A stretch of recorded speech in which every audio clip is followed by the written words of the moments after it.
History of New York by Washington Irving. Part 2. Book 3 and Book 4.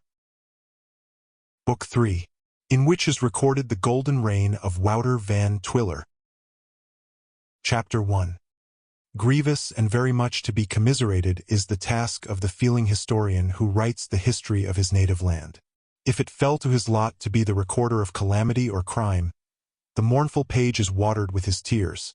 Nor can he recall the most prosperous and blissful era without a melancholy sigh at the reflection that it has passed away forever.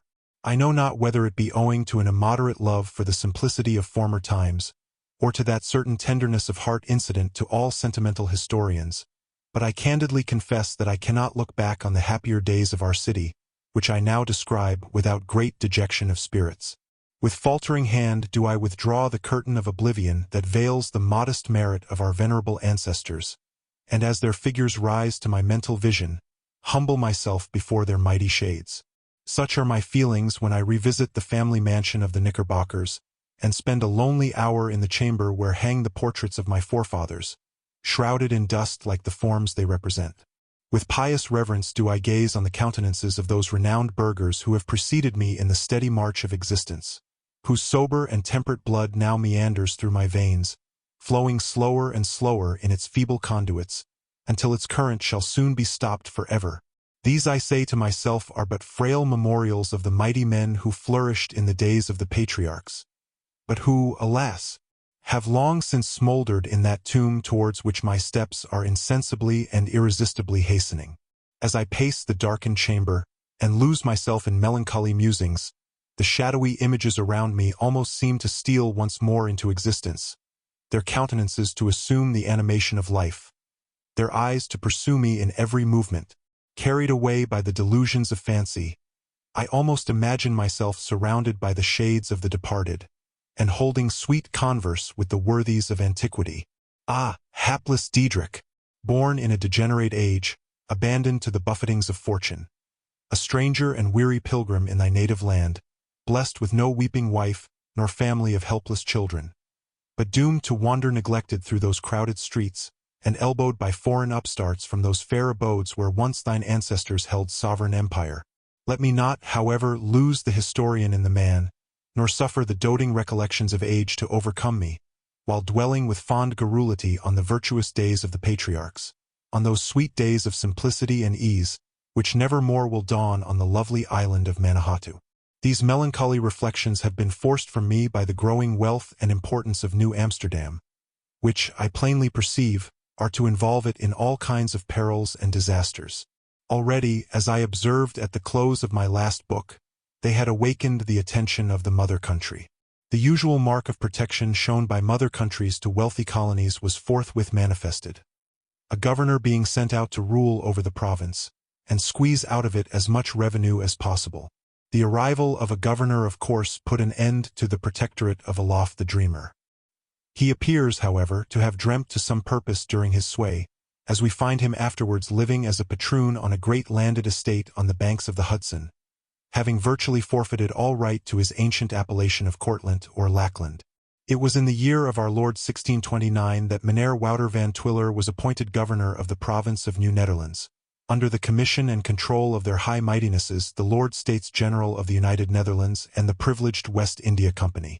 This renowned old gentleman arrived at New Amsterdam in the merry month of June, the sweetest month in all the year, when Dan Apollo seems to dance up the transparent firmament, when the robin, the thrush, and 1,000 other wanton songsters make the woods to resound with amorous ditties, and the luxurious little Boblican revels among the clover blossoms of the meadows, all which happy coincidence persuaded the old dames of New Amsterdam who were skilled in the art of foretelling events, that this was to be a happy and prosperous administration.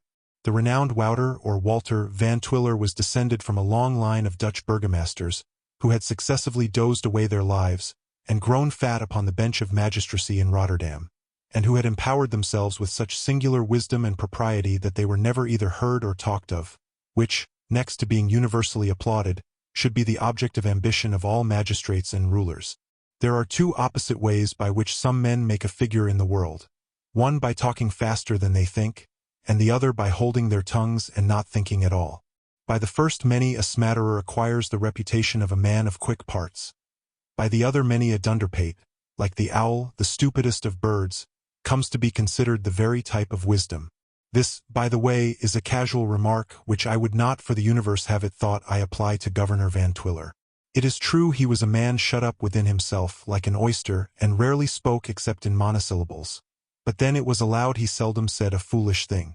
So invincible was his gravity that he was never known to laugh, or even to smile, through the whole course of a long and prosperous life.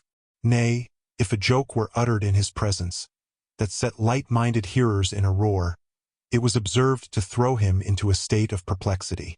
Sometimes he would deign to inquire into the matter, and when, after much explanation, the joke was made as plain as a pikestaff, he would continue to smoke his pipe in silence, and at length, knocking out the ashes, would exclaim, "Well, I see nothing in all that to laugh about." With all his reflective habits, he never made up his mind on a subject. His adherents accounted for this by the astonishing magnitude of his ideas. He conceived every subject on so grand a scale that he had not room in his head to turn it over and examine both sides of it.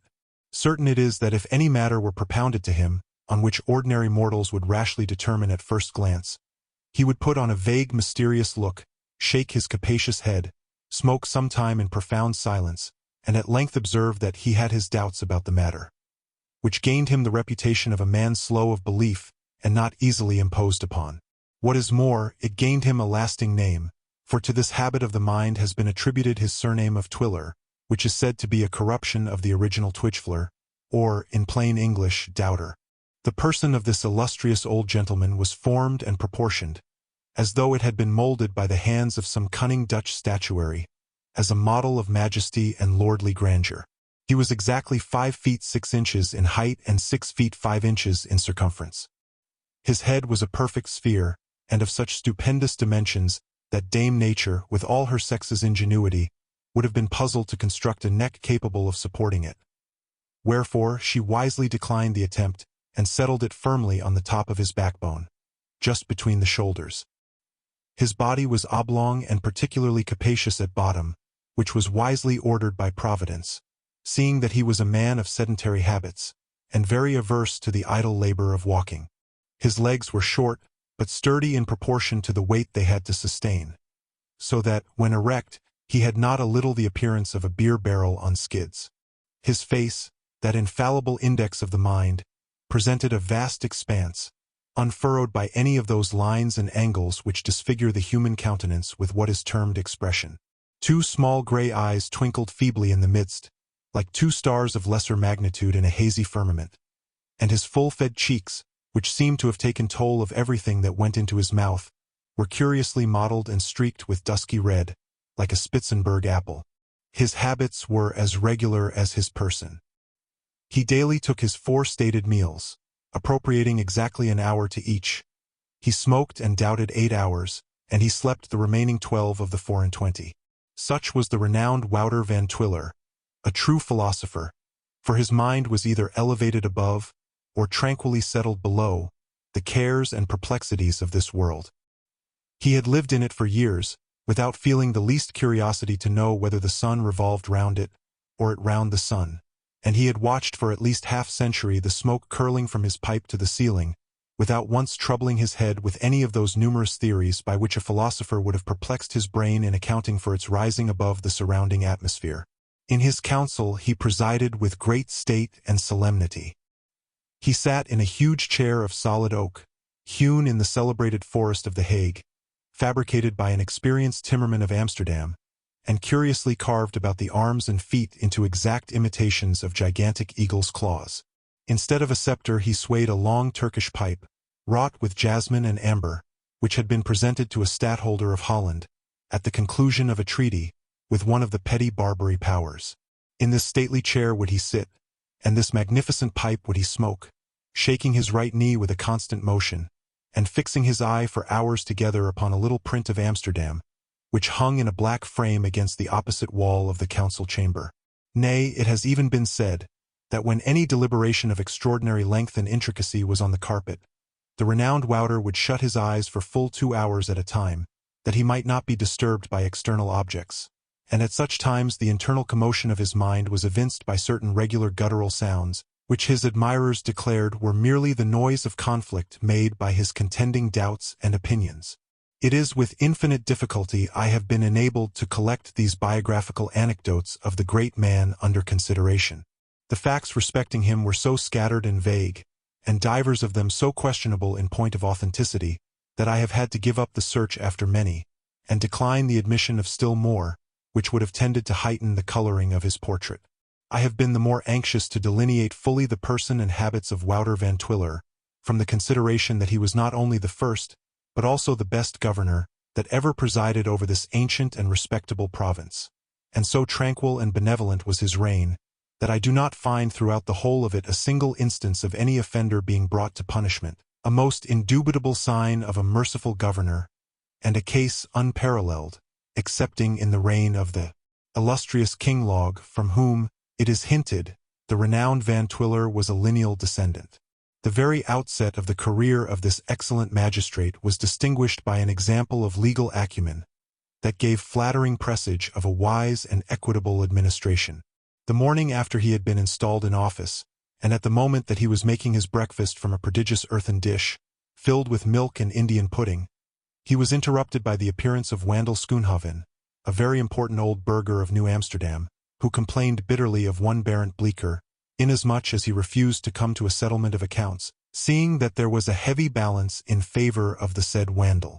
Governor Van Twiller, as I have already observed, was a man of few words. He was likewise a mortal enemy to multiplying writings, or being disturbed at his breakfast.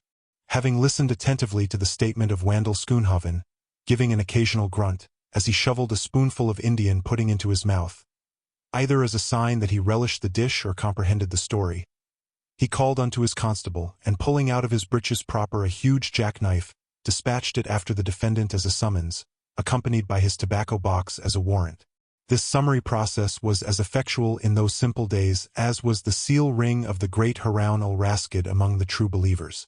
The two parties being confronted before him, each produced a book of accounts, written in a language and character that would have puzzled any but a High Dutch commentator, or a learned decipherer of Egyptian obelisks. The sage Wouter took them one after the other, and having poised them in his hands, and attentively counted over the number of leaves, fell straightway into a very great doubt, and smoked for half an hour without saying a word. At length, laying his finger beside his nose and shutting his eyes for a moment, with the air of a man who has just caught a subtle idea by the tail, he slowly took his pipe from his mouth, puffed forth a column of tobacco smoke, and with marvelous gravity and solemnity, pronounced that having carefully counted over the leaves and weighed the books, it was found that one was just as thick and as heavy as the other. Therefore, it was the final opinion of the court that the accounts were equally balanced. Therefore, Wandel should give Barent a receipt, and Barent should give Wandel a receipt, and the constable should pay the costs. This decision being straightway made known, diffused general joy throughout New Amsterdam, for the people immediately perceived that they had a very wise and equitable magistrate to rule over them. But its happiest effect was, that not another lawsuit took place throughout the whole of his administration, and the office of constable fell into such decay, that there was not one of those Losel scouts known in the province for many years.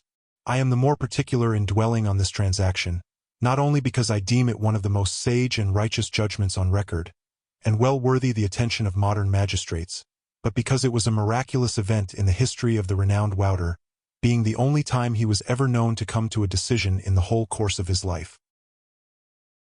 Chapter 2.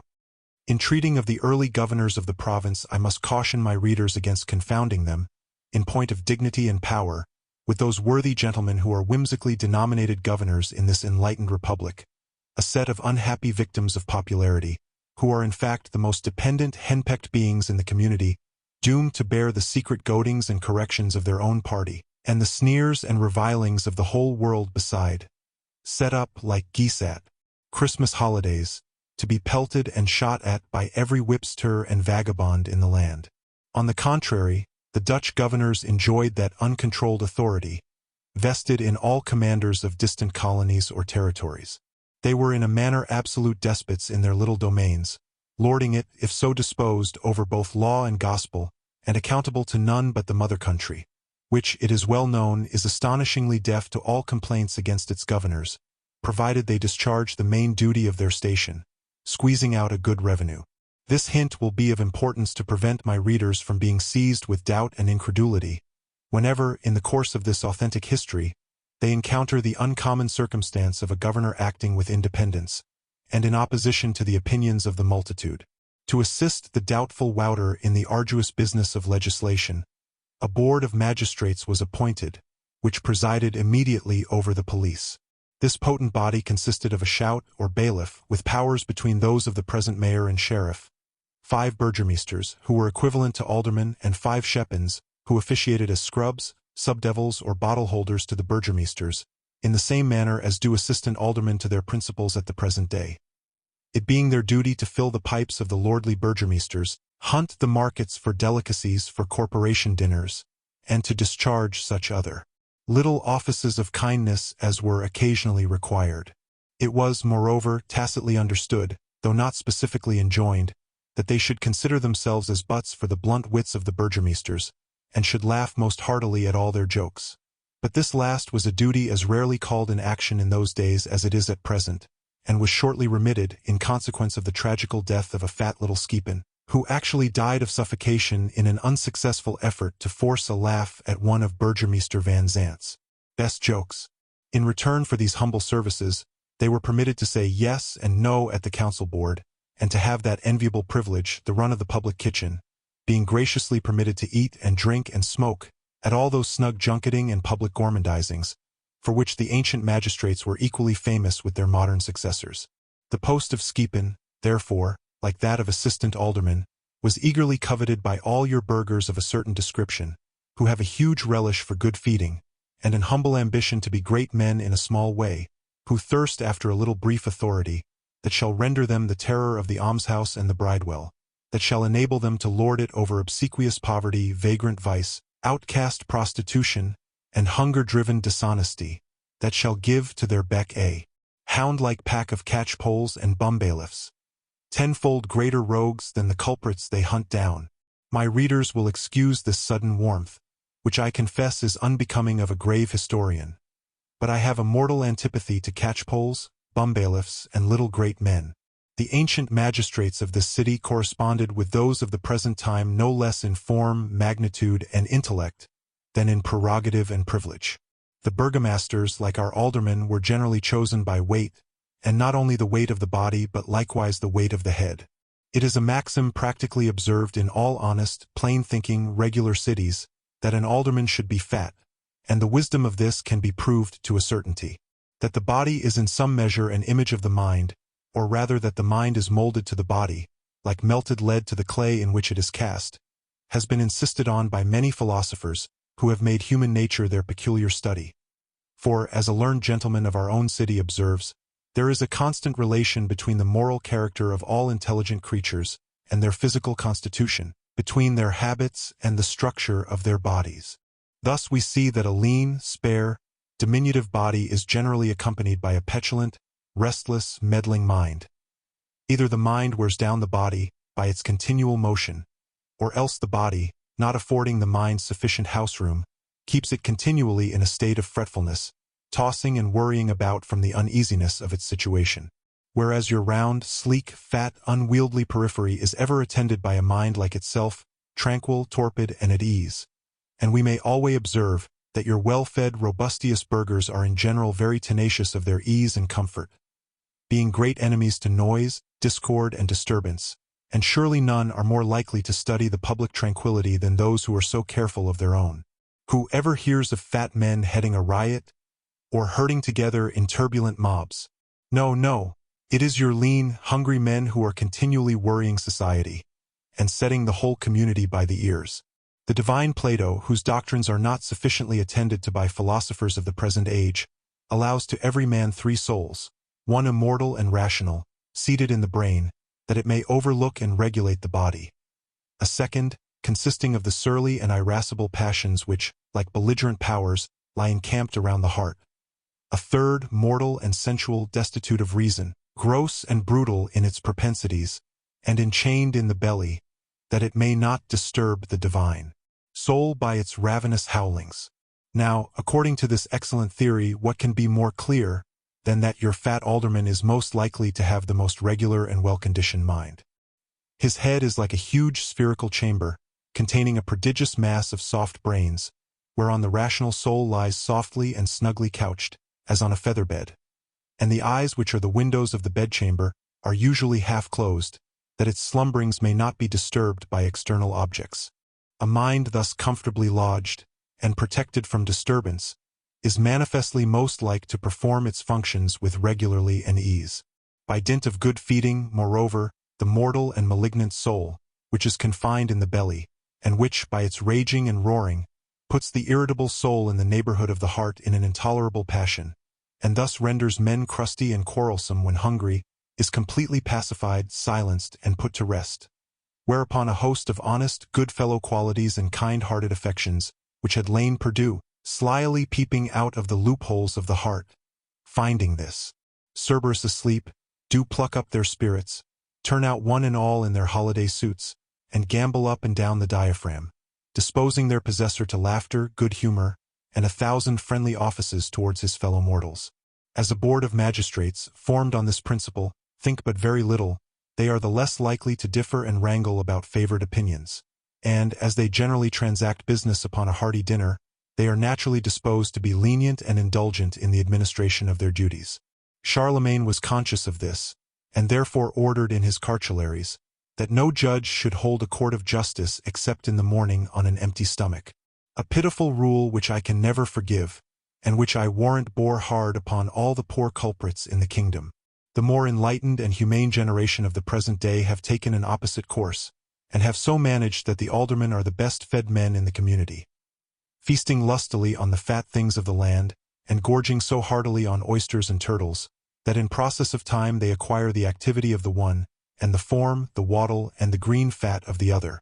The consequence is, as I have just said, these luxurious feastings do produce such a dulcet equanimity and repose of the soul, rational and irrational, that their transactions are proverbial for unvarying monotony, and the profound laws which they enact in their dozing moments, amid the labors of digestion, are quietly suffered to remain as dead letters, and never enforced when awake.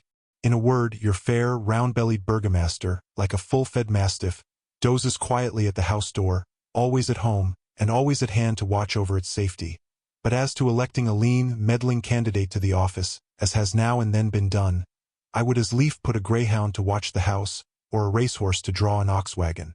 The burgomasters then, as I have already mentioned, were wisely chosen by weight, and the sharpens or assistant aldermen were appointed to attend upon them and help them eat. But the latter, in the course of time, when they had been fed and fattened into sufficient bulk of body and drowsiness of brain, became very eligible candidates for the burgomaster's chairs, having fairly eaten themselves into office, as a mouse eats his way into a comfortable lodgment in a goodly, blue-nosed, skimmed milk New England cheese. Nothing could equal the profound deliberations that took place between the renowned Wouter and these his worthy compeers, unless it be the sage divans of some of our modern corporations. They would sit for hours smoking and dozing over public affairs, without speaking a word to interrupt that perfect stillness so necessary to deep reflection. Under the sober sway of Wouter Van Twiller and these his worthy coadjutors, the infant settlement waxed vigorous apace, gradually emerging from the swamps and forests, and exhibiting that mingled appearance of town and country customary in new cities, and which at this day may be witnessed in the city of Washington, that immense metropolis, which makes so glorious an appearance on paper. It was a pleasing sight in those times to behold the honest burgher, like a patriarch of yore, seated on the bench at the door of his whitewashed house, under the shade of some gigantic sycamore or overhanging willow. Here would he smoke his pipe of a sultry afternoon, enjoying the soft southern breeze and listening with silent gratulation to the clucking of his hens, the cackling of his geese, and the sonorous grunting of his swine. That combination of farmyard melody, which may truly be said to have a silver sound, inasmuch as it conveys a certain assurance of profitable marketing. The modern spectator, who wanders through the streets of this populous city, can scarcely form an idea of the different appearance they presented in the primitive days of the doubter. The busy hum of multitudes, the shouts of revelry, the rumbling equipages of fashion, the rattling of accursed carts, and all the spirit-grieving sounds of brawling commerce, were unknown in the settlement of New Amsterdam. The grass grew quietly in the highways. The bleating sheep and frolicsome calves sported about the verdant ridge, where now the Broadway loungers take their morning stroll. The cunning fox or ravenous wolf skulked in the woods, where now are to be seen the dens of Gomez and his righteous fraternity of money-brokers, and flocks of vociferous geese cackled about the fields, where now the great Tammany wigwam and the patriotic tavern of Martling echo with the wranglings of the mob. In these good times did a true and enviable equality of rank and property prevail, equally removed from the arrogance of wealth, and the servility and heart-burnings of repining poverty. And what in my mind is still more conducive to tranquility and harmony among friends, a happy equality of intellect was likewise to be seen. The minds of the good burghers of New Amsterdam seemed all to have been cast in one mold, and to be those honest, blunt minds, which, like certain manufactures, are made by the gross, and considered as exceedingly good for common use. Thus it happens that your true dull minds are generally preferred for public employ, and especially promoted to city honors, your keen intellects, like razors, being considered too sharp for common service. I know that it is common to rail at the unequal distribution of riches, as the great source of jealousies, broils, and heartbreakings, whereas, for my part, I verily believe it is the sad inequality of intellect that prevails, that embroils communities more than anything else, and I have remarked that your knowing people, who are so much wiser than anybody else, are eternally keeping society in a ferment. Happily for New Amsterdam, nothing of the kind was known within its walls. The very words of learning, education, taste, and talents were unheard of. A bright genius was an animal unknown, and a blue-stocking lady would have been regarded with as much wonder as a horned frog or a fiery dragon. No man in fact seemed to know more than his neighbor, nor any man to know more than an honest man ought to know, who has nobody's business to mind but his own. The parson and the council clerk were the only men that could read in the community, and the sage Van Twiller always signed his name with a cross. Thrice happy and ever to be envied little burgh, existing in all the security of harmless insignificance, unnoticed and unenvied by the world, without ambition, without vainglory, without riches, without learning, and all their train of carking cares. And as of yore, in the better days of man, the deities were wont to visit him on earth and bless his rural habitations. So we are told, in the sylvan days of New Amsterdam, the good Saint Nicholas would often make his appearance in his beloved city, of a holiday afternoon, riding jollily among the treetops or over the roofs of houses, now and then drawing forth magnificent presents from his breeches pockets, and dropping them down the chimneys of his favorites. Whereas, in these degenerate days of iron and brass, he never shows us the light of his countenance, nor ever visits us, save one night in the year, when he rattles down the chimneys of the descendants of the patriarchs, confining his presence merely to the children, in token of the degeneracy of the parents. Such are the comfortable and thriving effects of a fat government. The province of the New Netherlands, destitute of wealth, possessed a sweet tranquility that wealth could never purchase. There were neither public commotions, nor private quarrels, neither parties, nor sects, nor schisms, neither persecutions, nor trials, nor punishments, nor were there counselors, attorneys, catchpoles, or hangmen. Every man attended to what little business he was lucky enough to have, or neglected it if he pleased, without asking the opinion of his neighbor. In those days nobody meddled with concerns above his comprehension, nor thrust his nose into other people's affairs, nor neglected to correct his own conduct and reform his own character, in his zeal to pull to pieces the characters of others. But in a word, every respectable citizen ate when he was not hungry, drank when he was not thirsty, and went regularly to bed when the sun set and the fowls went to roost, whether he were sleepy or not, all which tended so remarkably to the population of the settlement that I am told every dutiful wife throughout New Amsterdam made a point of enriching her husband with at least one child a year, and very often a brace, this superabundance of good things clearly constituting the true luxury of life, according to the favorite Dutch maxim, that more than enough constitutes a feast. Everything, therefore, went on exactly as it should do, and in the usual words employed by historians to express the welfare of a country, the profoundest tranquility and repose reigned throughout the province. Chapter 3. Manifold are the tastes and dispositions of the enlightened literati who turn over the pages of history. Some there be whose hearts are brimful of the yeast of courage, and whose bosoms do work, and swell, and foam with untried valor, like a barrel of new cider, or a train band captain fresh from under the hands of his tailor. This doughty class of readers can be satisfied with nothing but bloody battles and horrible encounters. They must be continually storming forts, sacking cities, springing mines, marching up to the muzzles of cannon, charging bayonet through every page, and reveling in gunpowder and carnage. Others, who are of a less martial, but equally ardent imagination, and who, withal, are little given to the marvelous, will dwell with wondrous satisfaction on descriptions of prodigies, unheard of events, hairbreadth escapes, hardy adventures, and all those astonishing narrations which just amble along the boundary line of possibility.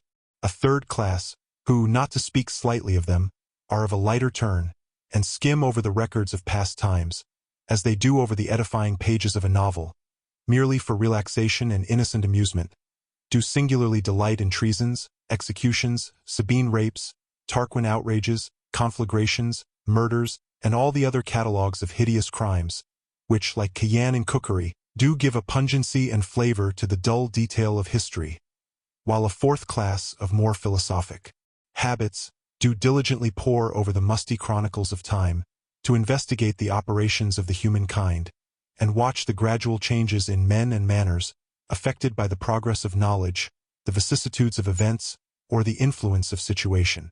If the three first classes find but little wherewithal to solace themselves in the tranquil reign of Wouter van Twiller, I entreat them to exert their patience for a while, and bear with the tedious picture of happiness, prosperity, and peace, which my duty as a faithful historian obliges me to draw, and I promise them that as soon as I can possibly alight upon anything horrible, uncommon, or impossible, it shall go hard, but I will make it afford them entertainment.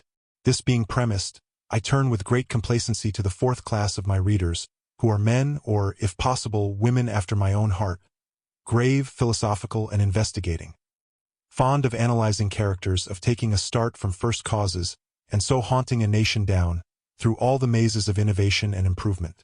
Such will naturally be anxious to witness the first development of the newly hatched colony, and the primitive manners and customs prevalent among its inhabitants, during the halcyon reign of Van Twiller or the Doubter. I will not grieve their patience, however, by describing minutely the increase and improvement of New Amsterdam. Their own imaginations will doubtless present to them the good burghers, like so many painstaking and persevering beavers, slowly and surely pursuing their labors. They will behold the prosperous transformation from the rude log hut to the stately Dutch mansion, with brick front, glazed windows, and tiled roof, from the tangled thicket to the luxuriant cabbage garden, and from the skulking Indian to the ponderous burgomaster. In a word, they will picture to themselves the steady, silent, and undeviating march of prosperity, incident to a city destitute of pride or ambition, cherished by a fat government, and whose citizens do nothing in a hurry. The sage council, as has been mentioned in a preceding chapter, not being able to determine upon any plan for the building of their city, the cows, in a laudable fit of patriotism, took it under their peculiar charge, and as they went to and from pasture, established paths through the bushes, on each side of which the good folks built their houses, which is one cause of the rambling and picturesque turns and labyrinths which distinguish certain streets of New York at this very day.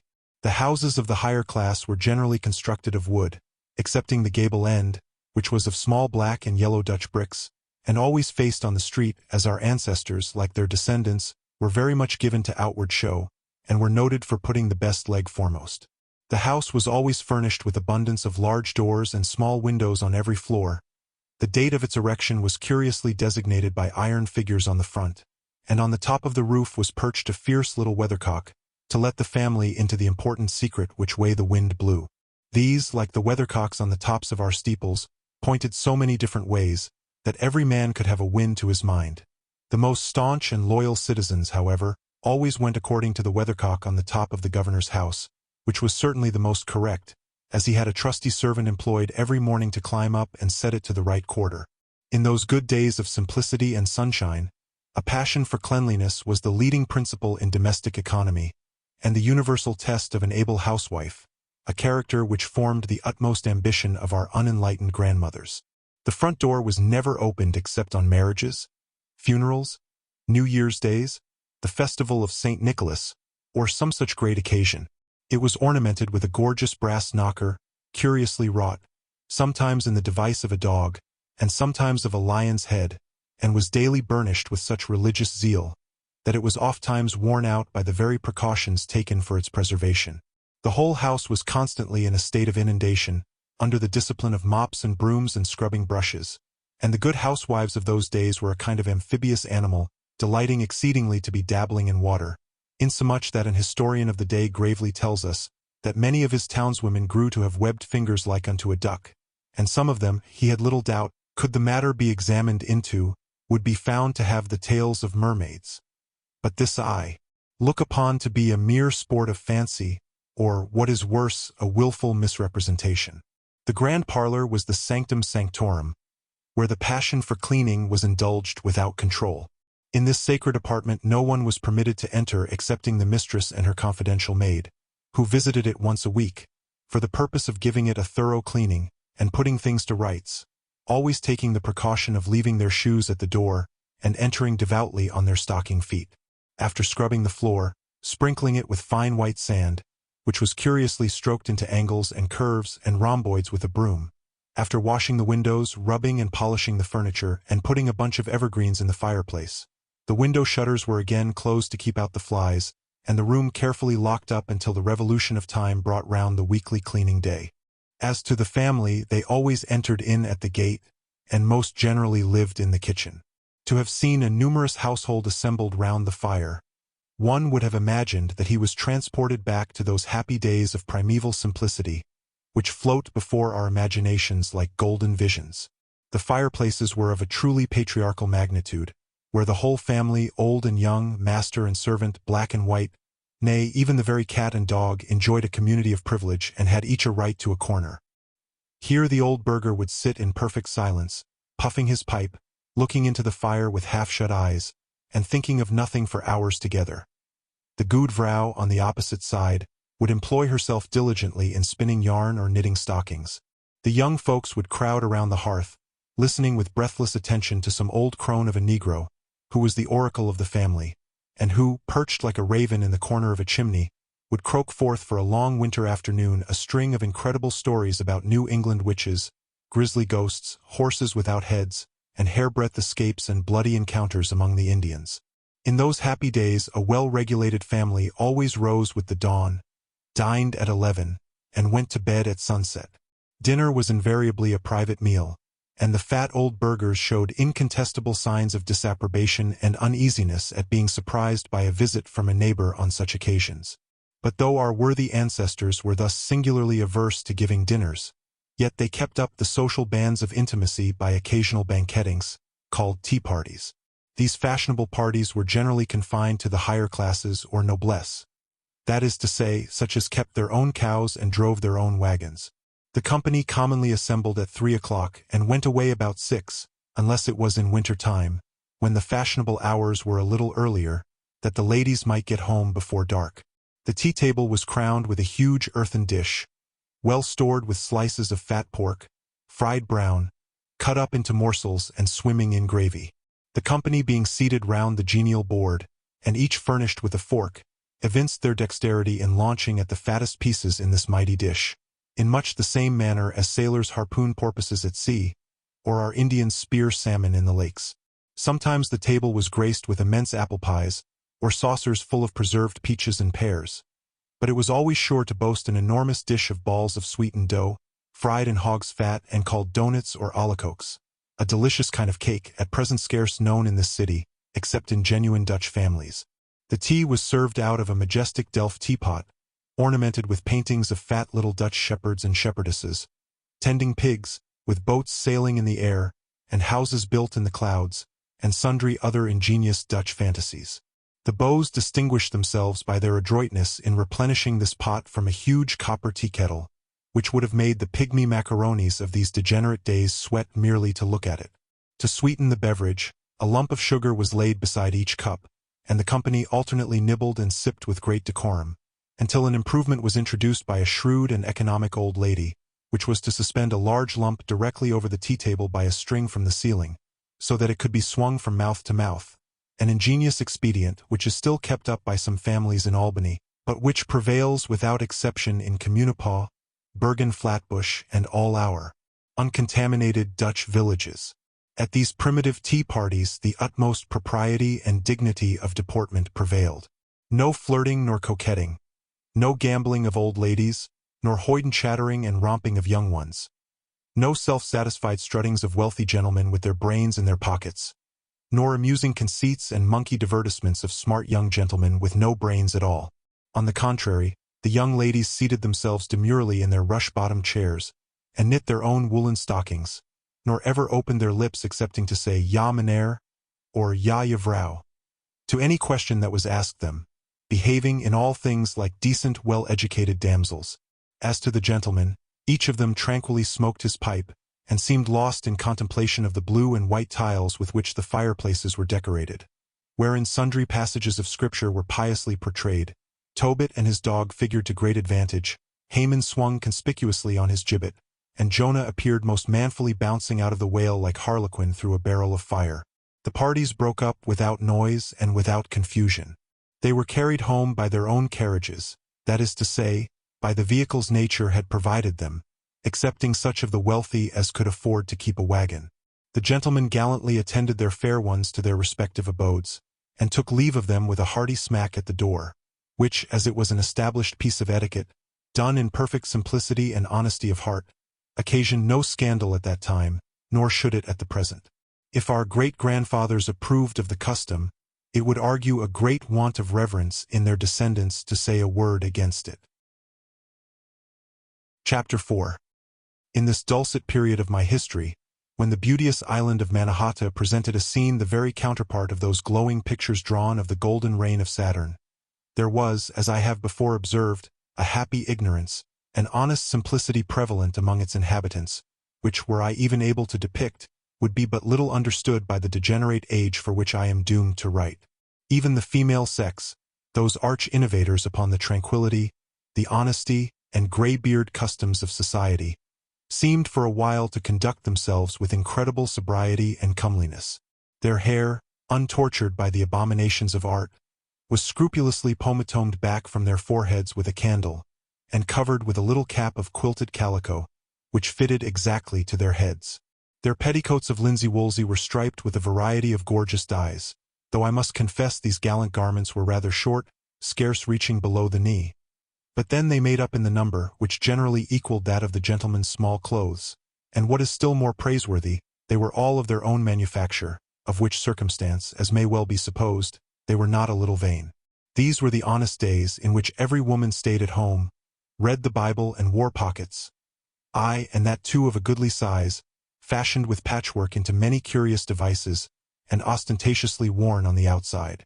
These, in fact, were convenient receptacles, where all good housewives carefully stored away such things as they wished to have at hand, by which means they often came to be incredibly crammed. And I remember there was a story current, when I was a boy, that the lady of Wouter Van Twiller once had occasion to empty her right pocket in search of a wooden ladle, when the contents filled a couple of corn baskets, and the utensil was discovered lying among some rubbish in one corner. But we must not give too much faith to all these stories, the anecdotes of those remote periods being very subject to exaggeration. Besides these notable pockets, they likewise wore scissors and pincushions suspended from their girdles by red ribbons, or among the more opulent and showy classes by brass, and even silver chains, indubitable tokens of thrifty housewives and industrious spinsters. I cannot say much in vindication of the shortness of the petticoats. It doubtless was introduced for the purpose of giving the stockings a chance to be seen, which were generally of blue worsted with magnificent red clocks, or perhaps to display a well-turned ankle and a neat though serviceable foot, set off by a high-heeled leathern shoe with a large and splendid silver buckle. Thus we find that the gentle sex in all ages have shown the same disposition to infringe a little upon the laws of decorum, in order to betray a lurking beauty, or gratify an innocent love of finery. From the sketch here given, it will be seen that our good grandmothers differed considerably in their ideas of a fine figure from their scantily dressed descendants of the present day. A fine lady in those times waddled under more clothes, even on a fair summer's day, than would have clad the whole bevy of a modern ballroom. Nor were they the less admired by the gentlemen in consequence thereof. On the contrary, the greatness of a lover's passion seemed to increase in proportion to the magnitude of its object. And a voluminous damsel, arrayed in a dozen petticoats, was declared by a Low Dutch sonneteer of the province to be radiant as a sunflower and luxuriant as a full-blown cabbage. Certain it is that in those days the heart of a lover could not contain more than one lady at a time, whereas the heart of a modern gallant has often room enough to accommodate half a dozen. The reason of which I conclude to be that either the hearts of the gentlemen have grown larger, or the persons of the ladies smaller. This, however, is a question for physiologists to determine. But there was a secret charm in these petticoats, which, no doubt, entered into the consideration of the prudent gallants. The wardrobe of a lady was in those days her only fortune, and she who had a good stock of petticoats and stockings was as absolutely an heiress as is a Kamschatka damsel with a store of bearskins, or a Lapland belle with a plenty of reindeer. The ladies, therefore, were very anxious to display these powerful attractions to the greatest advantage, and the best rooms in the house, instead of being adorned with caricatures of Dame Nature, in watercolors and needlework, were always hung round with abundance of homespun garments, the manufacture and the property of the females. A piece of laudable ostentation that still prevails among the heiresses of our Dutch villages. The gentlemen, in fact, who figured in the circles of the gay world in these ancient times, corresponded in most particulars with the beauteous damsels whose smiles they were ambitious to deserve. True it is, their merits would make but a very inconsiderable impression upon the heart of a modern fair. They neither drove their caracals nor sported their tandems, for as yet those gaudy vehicles were not even dreamt of. Neither did they distinguish themselves by their brilliancy at the table, and their consequent rencontres with watchmen, for our forefathers were of too pacific a disposition to need those guardians of the night, every soul throughout the town being sound asleep before 9 o'clock.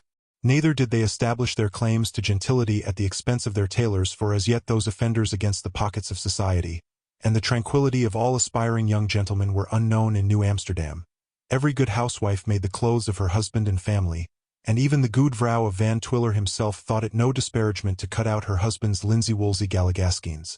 Not but what there were some 2 or 3 youngsters who manifested the first dawning of what is called fire and spirit, who held all labor in contempt, skulked about docks and marketplaces, loitered in the sunshine, squandered what little money they could procure at hustle cap and chuck farthing, swore, boxed, fought cocks, and raced their neighbors' horses. In short, who promised to be the wonder, the talk, and abomination of the town, had not their stylish career been unfortunately cut short by an affair of honor with a whipping post. Far other, however, was the truly fashionable gentleman of those days. His dress, which served for both morning and evening, street and drawing-room, was a linsey-woolsey coat, made, perhaps, by the fair hands of the mistress of his affections, and gallantly bedecked with abundance of large brass buttons. Half a score of breeches heightened the proportions of his figure. His shoes were decorated by enormous copper buckles. A low-crowned, broad-brimmed hat overshadowed his burly visage, and his hair dangled down his back in a prodigious queue of sealskin. Thus equipped, he would manfully sally forth with pipe in mouth to besiege some fair damsel's obdurate heart. Not such a pipe, good reader, as that which Assis did sweetly tune in praise of his Galatea, but one of true Delft manufacture, and furnished with a charge of fragrant tobacco. With this would he resolutely set himself down before the fortress, and rarely failed, in the process of time, to smoke the fair enemy into a surrender upon honorable terms. Such was the happy reign of Wouter van Twiller, celebrated in many a long-forgotten song as the real golden age, the rest being nothing but counterfeit copper-washed coin. In that delightful period a sweet and holy calm reigned over the whole province. The burgomaster smoked his pipe in peace. The substantial solace of his domestic cares, after her daily toils were done, sat soberly at the door, with her arms crossed over her apron of snowy white without being insulted by ribald street walkers or vagabond boys. Those unlucky urchins who do so infest our streets, displaying under the roses of youth the thorns and briars of iniquity. Then it was that the lover with 10 breeches, and the damsel with petticoats of half a score, indulged in all the innocent endearments of virtuous love without fear and without reproach. For what had that virtue to fear which was defended by a shield of good linsey-woolsey, equal at least to the 7 bull hides of the invincible Ajax? Ah, blissful and never to be forgotten age, when everything was better than it has ever been since, or ever will be again, when Buttermilk Channel was quite dry at low water, when the shad in the Hudson were all salmon, and when the moon shone with a pure and resplendent whiteness, instead of that melancholy yellow light which is the consequence of her sickening at the abominations she every night witnesses in this degenerate city. Happy would it have been for New Amsterdam could it always have existed in this state of blissful ignorance and lowly simplicity. But, alas, the days of childhood are too sweet to last. Cities, like men, grow out of them in time, and are doomed alike to grow into the bustle, the cares and miseries of the world. Let no man congratulate himself when he beholds the child of his bosom, or the city of his birth, increasing in magnitude and importance. Let the history of his own life teach him the dangers of the one, and this excellent little history of Mannahatta convince him of the calamities of the other. Chapter 5. It has already been mentioned that, in the early times of Olaf the Dreamer, a frontier post or trading house called Fort Orania had been established on the upper waters of the Hudson, precisely on the site of the present venerable city of Albany, which was at time considered at the very end of the habitable world. It was, indeed, a remote possession, with which, for a long time, New Amsterdam held but little intercourse. Now and then the company's yacht, as it was called, was sent to the fort with supplies, and to bring away the peltries which had been purchased of the Indians. It was like an expedition to the Indias or the North Pole, and always made great talk in the settlement. Sometimes an adventurous burgher would accompany the expedition, to the great uneasiness of his friends. But on his return, had so many stories to tell of storms and tempests on the Tappan Zee, of hobgoblins in the Highlands and at the Devil's Dane Kamer, and of all the other wonders and perils with which the river abounded in those early days, that he deterred the less adventurous inhabitants from following his example. Matters were in this state, when, one day, as Walter the Doubter and his burgomeesters were smoking and pondering over the affairs of the province, they were roused by the report of a cannon. Sallying forth, they beheld a strange vessel at anchor in the bay. It was unquestionably of Dutch build, broad-brimmed and high-pooped, and bore the flag of their high mightinesses at the masthead. After a while a boat put off for land, and a stranger stepped on shore, a lofty, lordly kind of man, tall and dry, with a meagre face, furnished with hug mustachios. He was clad in Flemish doublet and hose, and an insufferably tall hat, with a cocktail feather. Such was the patroon Kilian van Rensselaer, who had come out from Holland to found a colony or patroonship on a great tract of wild land, granted to him by their height mightinesses the Lord States General, in the upper regions of the Hudson.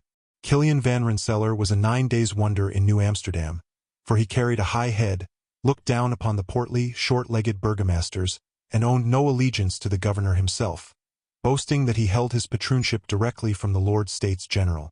He tarried but a short time in New Amsterdam merely to beat up recruits for his colony. Few, however, ventured to enlist for those remote and savage regions, and when they embarked, their friends took leave of them as if they should never see them more, and stood gazing with tearful eyes as the stout, round-sterned little vessel plowed and splashed its way up the Hudson, with great noise and little progress, taking nearly a day to get out of sight of the city. And now, from time to time, floated down tidings to the Manhattoes of the growing importance of this new colony. Every account represented Kilian van Rensselaer as rising in importance and becoming a mighty patroon in the land. He had received more recruits from Holland. His patroonship of Rensselaerwick lay immediately below Fort Orania, and extended for several miles on each side of the Hudson, beside embracing the mountainous region of the Helderberg. Over all this he claimed to hold separate jurisdiction independent of the colonial authorities at New Amsterdam. All these assumptions of authority were duly reported to Governor Van Twiller and his council, by dispatches from Fort Orania.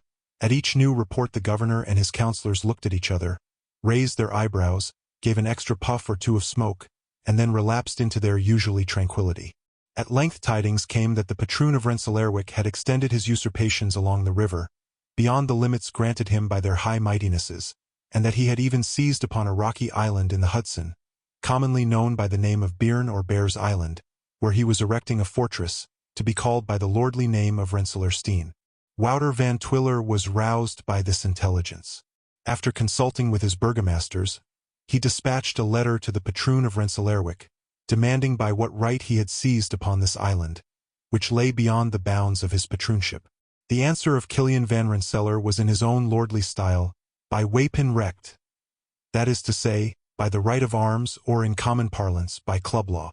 This answer plunged the worthy Wouter in one of the deepest doubts he had in the whole course of his administration.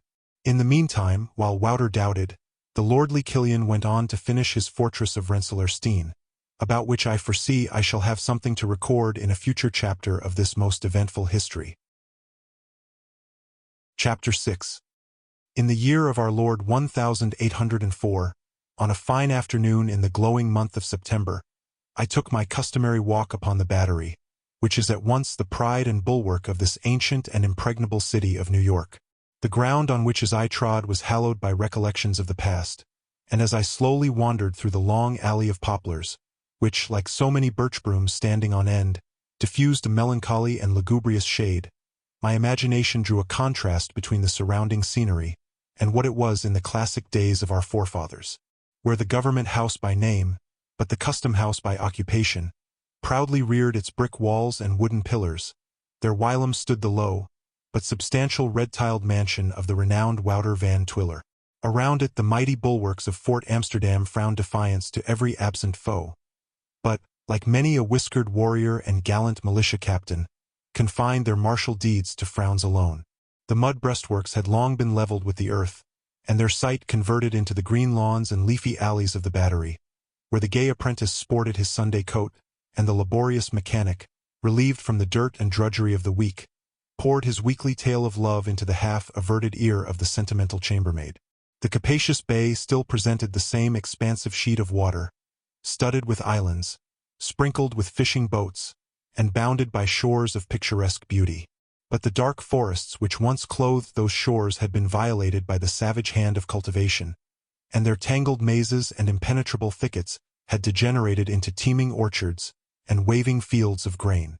Even Governor's Island, once a smiling garden appertaining to the sovereigns of the province, was now covered with fortifications, enclosing a tremendous blockhouse, so that this once peaceful island resembled a fierce little warrior in a big cocked hat, breathing gunpowder and defiance to the world.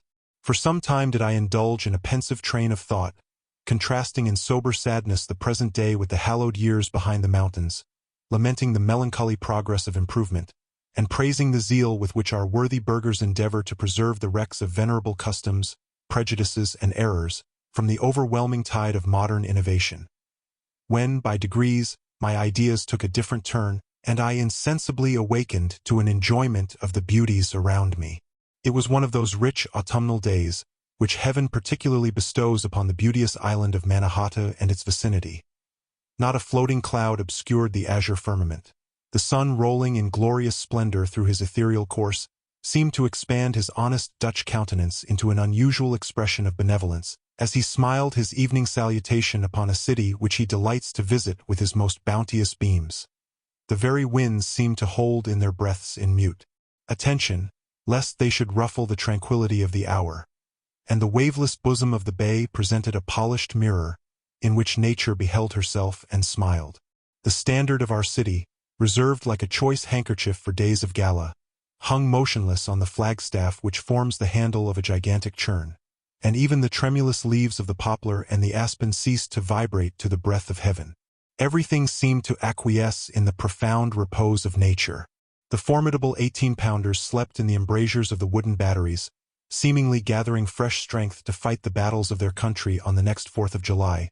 The solitary drum on Governor's Island forgot to call the garrison to the shovels. The evening gun had not yet sounded its signal for all the regular well-meaning poultry throughout the country to go to roost, and the fleet of canoes at anchor between Gibbet Island and Communipaw slumbered on their rakes, and suffered the innocent oysters to lie for a while unmolested in the soft mud of their native banks.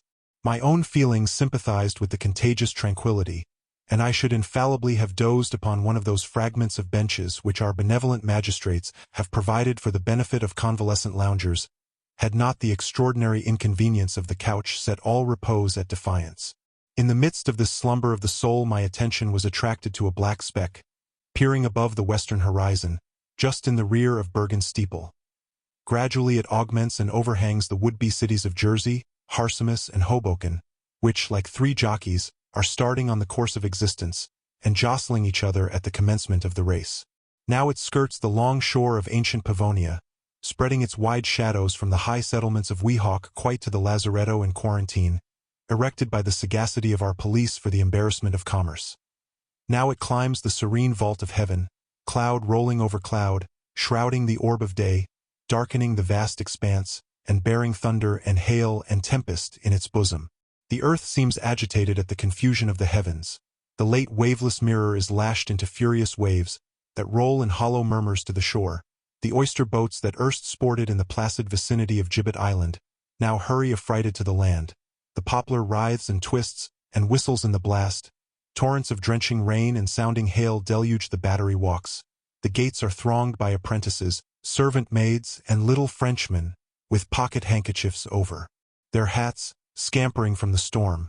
The late beauteous prospect presents one scene of anarchy and wild uproar, as though old chaos had resumed his reign, and was hurling back into one vast turmoil the conflicting elements of nature.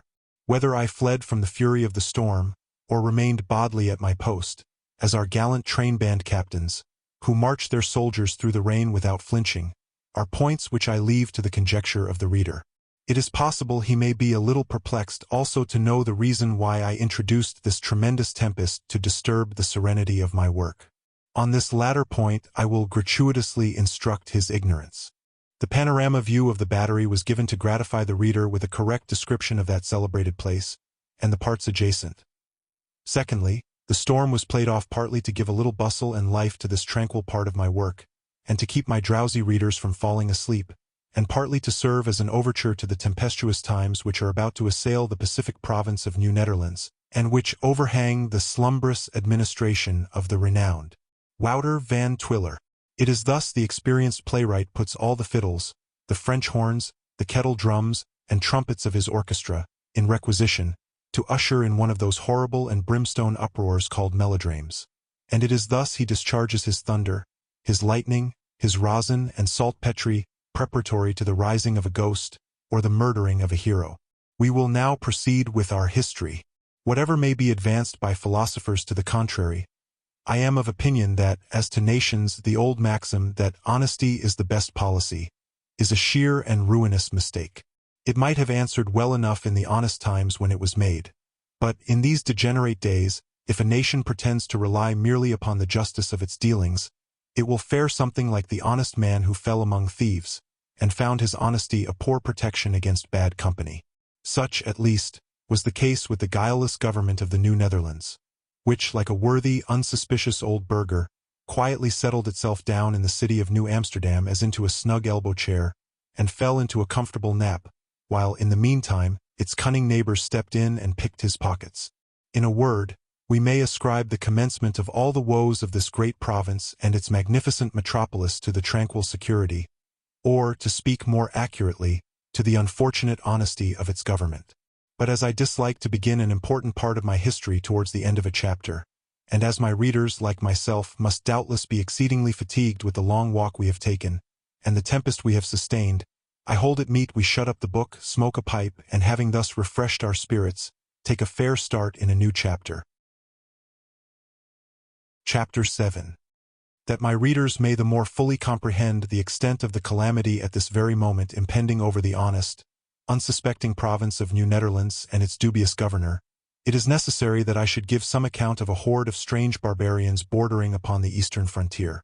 Now so it came to pass that, many years previous to the time of which we are treating, the sage cabinet of England had adopted a certain national creed, a kind of public walk of faith, or rather a religious turnpike in which every loyal subject was directed to travel to Zion, taking care to pay the toll-gatherers by the way.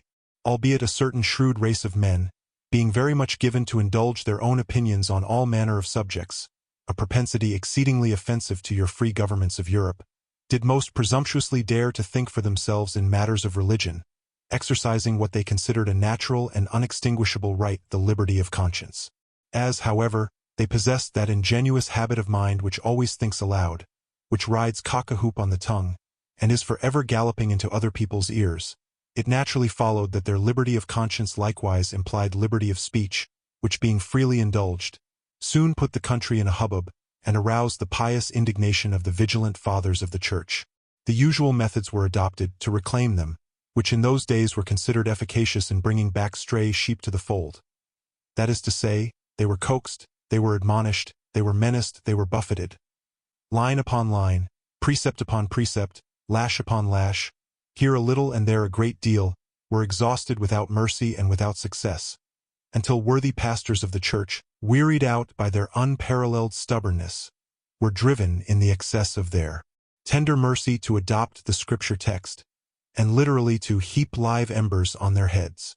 Nothing, however, could subdue that independence of the tongue which has ever distinguished this singular race, so that, rather than subject that heroic member to further tyranny, they one and all embarked for the wilderness of America, to enjoy, unmolested, the inestimable right of talking.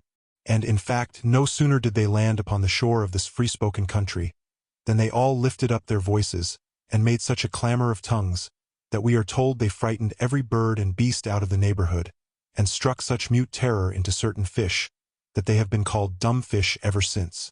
This may appear marvelous, but it is nevertheless true, in proof of which I would observe, that the dumb fish has ever since become an object of superstitious reverence, and forms the Saturday's dinner of every true Yankee.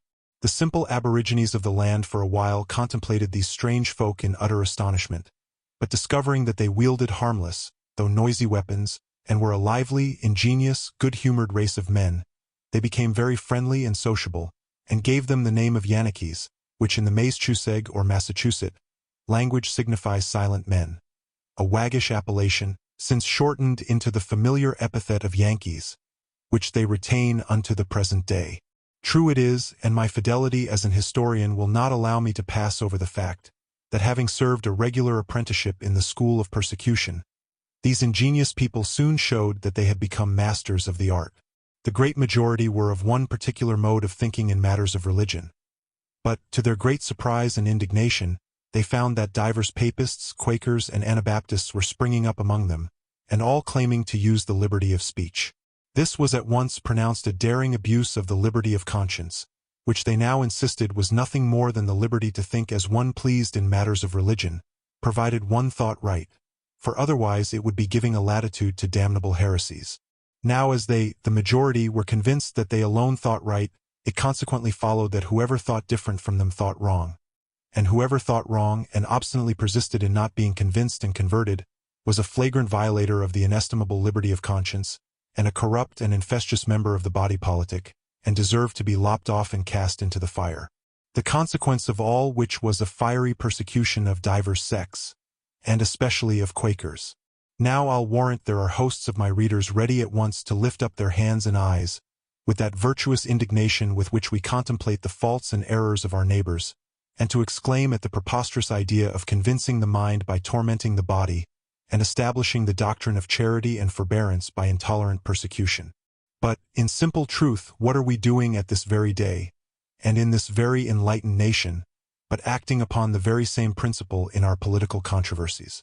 Have we not, within but a few years, released ourselves from the shackles of a government which cruelly denied us the privilege of governing ourselves, and using in full latitude that invaluable member, the tongue? And are we not at this very moment striving our best to tyrannize over the opinions, tie up the tongues, and ruin the fortunes of one another? What are our great political societies but mere political inquisitions, our pothouse committees but little tribunals of denunciation, our newspapers but mere whipping posts and pillories, where unfortunate individuals are pelted with rotten eggs, and our council of appointment but a grand auto de fe, where culprits are annually sacrificed for their political heresies? Where, then, is the difference in principle between our measures and those you are so ready to condemn among the people I am treating of? There is none. The difference is merely circumstantial. Thus we denounce instead of banishing, we libel instead of scourging, we turn out of office instead of hanging, and where they burnt an offender in proper person, we either tar and feather or burn him in effigy, this political persecution being, somehow or other, the grand palladium of our liberties, and an incontrovertible proof that this is a free country. But notwithstanding the fervent zeal with which this holy war was prosecuted against the whole race of unbelievers, we do not find that the population of this new colony was in any wise hindered thereby. On the contrary, they multiplied to a degree which would be incredible to any man unacquainted with the marvelous fecundity of this growing country. This amazing increase may, indeed, be partly ascribed to a singular custom prevalent among them, commonly known by the name of bundling, a superstitious rite observed by the young people of both sexes, with which they usually terminated their festivities, and which was kept up with religious strictness by the more bigoted part of the community. This ceremony was likewise, in those primitive times, considered as an indispensable preliminary to matrimony, their courtships commencing where ours usually finish, by which means they acquired that intimate acquaintance with each other's good qualities before marriage, which has been pronounced by philosophers the sure basis of a happy union. Thus early did this cunning and ingenious people display a shrewdness of making a bargain which has ever since distinguished them, and a strict adherence to the good old vulgar maxim about buying a pig in a poke. To this sagacious custom, therefore, do I chiefly attribute the unparalleled increase of the Yenoki or Yankee race. For it is a certain fact, well authenticated by court records and parish registers, that wherever the practice of bundling prevailed, there was an amazing number of sturdy brats annually born unto the state, without the license of the law or the benefit of clergy. Neither did the irregularity of their birth operate in the least to their disparagement. On the contrary, they grew up a long-sided, raw-boned, hardy race of whalers, woodcutters, fishermen and peddlers, and strapping corn-fed wenches, who, by their united efforts, tended marvelously toward peopling those notable tracts of country called Nantucket, Piscataway, and Cape Cod. Chapter 8. In the last chapter 1 have given a faithful and unprejudiced account of the origin of that singular race of people inhabiting the country eastward of the New Netherlands. But I have yet to mention certain peculiar habits which rendered them exceedingly annoying to our ever-honored Dutch ancestors. The most prominent of these was a certain rambling propensity with which, like the sons of Ishmael, they seem to have been gifted by heaven, and which continually goads them on to shift their residence from place to place, so that a Yankee farmer is in a constant state of migration, tarrying occasionally here and there, clearing lands for other people to enjoy, building houses for others to inhabit, and in a manner may be considered the wandering Arab of America. His first thought, on coming to the years of manhood, is to settle himself in the world, which means nothing more nor less than to begin his rambles. To this end he takes unto himself for a wife some buxom country heiress, passing rich in red ribbons, glass beads, and mock tortoiseshell combs, with a white gown and morocco shoes for Sunday, and deeply skilled in the mystery of making apple sweetmeats, long sauce, and pumpkin pie. Having thus provided himself, like a peddler, with a heavy knapsack, wherewith to regale his shoulders through the journey of life, he literally sets out on the peregrination. His whole family, household furniture, and farming utensils are hoisted into a covered cart. His own and his wife's wardrobe packed up in a firkin, which done, he shoulders his axe, takes his staff in hand, whistles Yankee Doodle, and trudges off to the woods as confident of the protection of Providence, and relying as cheerfully upon his own resources, as did ever a patriarch of yore, when he journeyed into a strange country of the Gentiles. Having buried himself in the wilderness, he builds himself a log hut, clears away a cornfield and potato patch, and, Providence smiling upon his labors, is soon surrounded by a snug farm and some half a score of flaxen-headed urchins, who, by their size, seem to have sprung all at once out of the earth like a crop of toadstools. But it is not the nature of this most indefatigable of speculators to rest contented with any state of sublunary enjoyment. Improvement is his darling passion, and having thus improved his lands, the next care is to provide a mansion worthy the residence of a landholder. A huge palace of pine boards immediately springs up in the midst of the wilderness, large enough for a parish church, and furnished with windows of all dimensions, but so rickety and flimsy withal, that every blast gives it a fit of the ague. By the time the outside of this mighty air castle is completed, either the funds or the zeal of our adventurer are exhausted, so that he barely manages to half-finish one room within, where the whole family burrow together, while the rest of the house is devoted to the curing of pumpkins, or storing of carrots and potatoes, and is decorated with fanciful festoons of dried apples and peaches. The outside, remaining unpainted, grows venerably black with time. The family wardrobe is laid under contribution for old hats, petticoats, and breeches, to stuff into the broken windows, while the four winds of heaven keep up a whistling and howling about this aerial palace, and play as many unruly gambols as they did of yore in the cave of old Aeolus. The humble log hut which whilom nestled this improving family snugly within its narrow but comfortable walls, stands hard by, in ignominious contrast, degraded into a cowhouse or pigsty, and the whole scene reminds one forcibly of a fable, which I am surprised has never been recorded, of an aspiring snail who abandoned his humble habitation, which he had long filled with great respectability, to crawl into the empty shell of a lobster, where he would no doubt have resided with great style and splendor. the envy and the hate of all the painstaking snails in the neighborhood, had he not perished with cold in one corner of his stupendous mansion. Being thus completely settled and, to use his own words, to rights, one would imagine that he would begin to enjoy the comforts of his situation, to read newspapers, talk politics, neglect his own business, and attend to the affairs of the nation like a useful and patriotic citizen. But now it is that his wayward disposition begins again to operate. He soon grows tired of a spot where there is no longer any room for improvement, sells his farm, air castle, petticoat windows and all, reloads his cart, shoulders his axe, puts himself at the head of his family, and wanders away in search of new lands, again to fell trees, again to clear cornfields, again to build a shingle palace, and again to sell off and wander. Such were the people of Connecticut, who bordered upon the eastern frontier of New Netherlands. And my readers may easily imagine what uncomfortable neighbors this light-hearted but restless tribe must have been to our tranquil progenitors.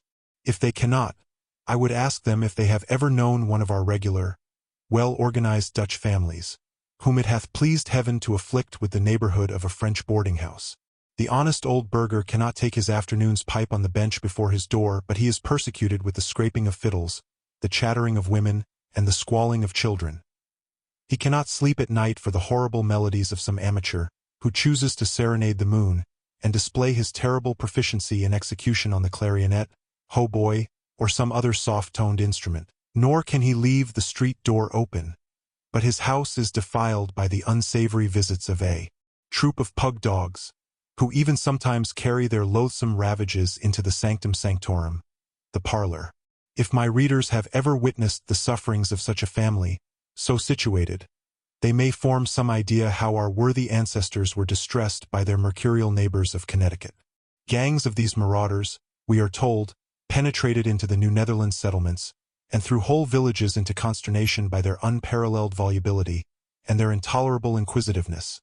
Two evil habits hitherto unknown in those parts, or only known to be abhorred, for our ancestors were noted as being men of truly Spartan taciturnity, and who neither knew nor cared aught about anybody's concerns but their own. Many enormities were committed on the highways, where several unoffending burghers were brought to a stand, and tortured with questions and guesses, which outrages occasioned as much vexation and heartburning as does the modern right of search on the high seas.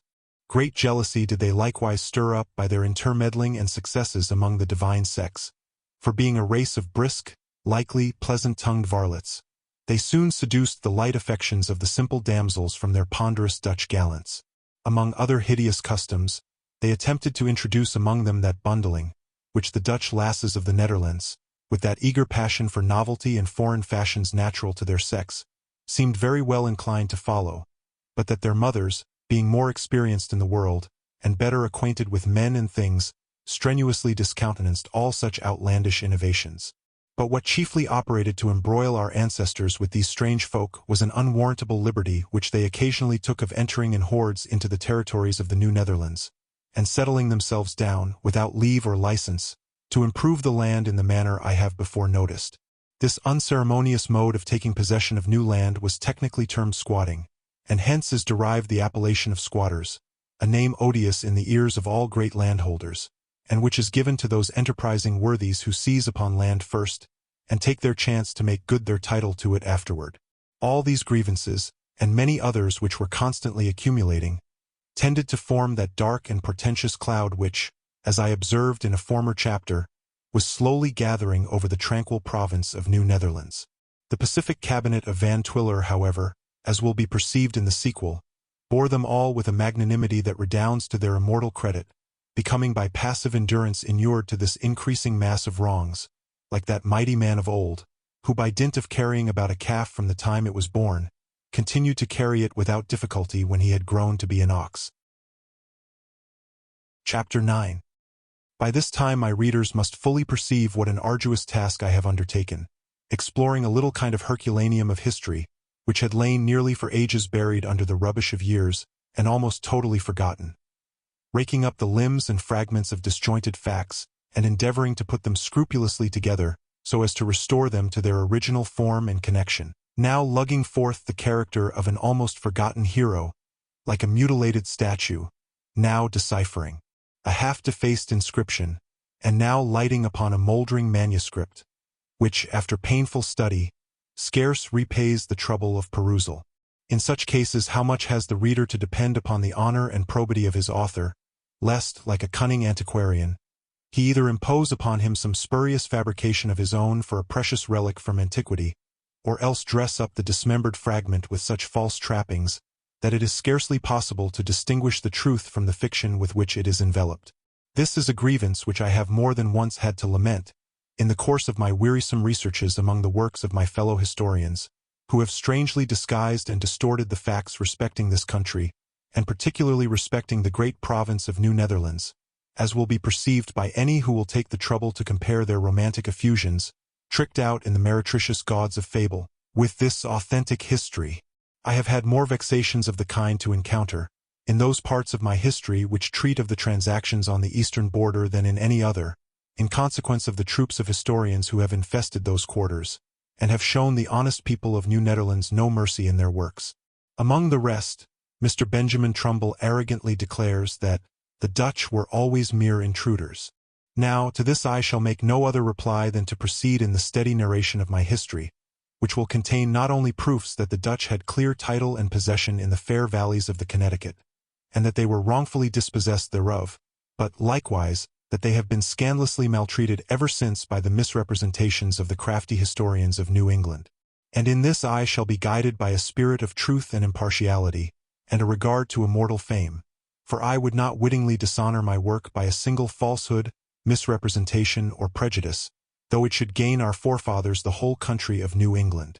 I have already noticed, in a former chapter of my history, that the territories of the New Netherlands extended on the east quite to the Varsh or Fresh or Connecticut River. Here, at an early period, had been established a frontier post on the bank of the river, and called Fort Goede Hoop, not far from the site of the present fair city of Hartford. It was placed under the command of Jacobus van Curlet, or Curlis, as some historians will have it, a doughty soldier of that stomachful class famous for eating all they kill.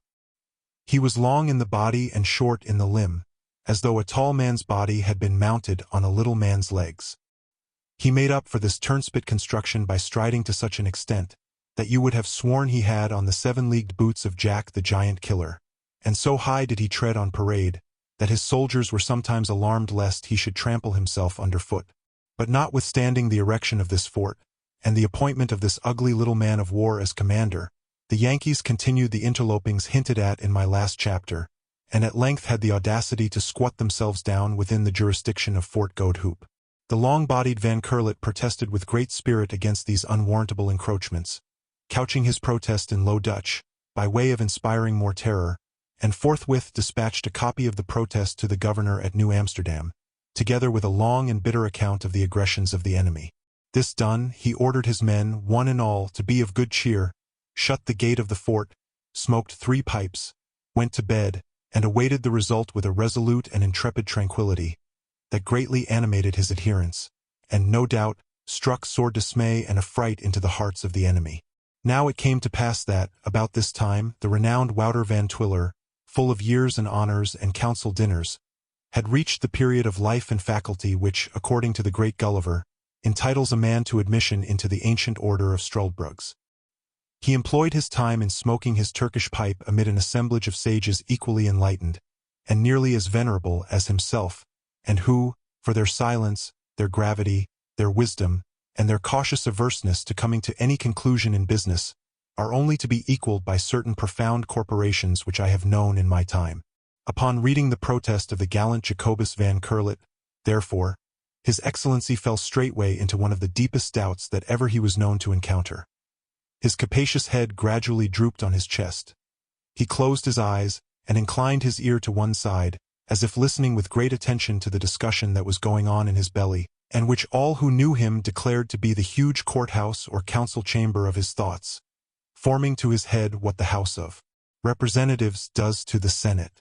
An inarticulate sound, very much resembling a snore, occasionally escaped him, but the nature of this internal cogitation was never known, as he never opened his lips on the subject to man, woman, or child.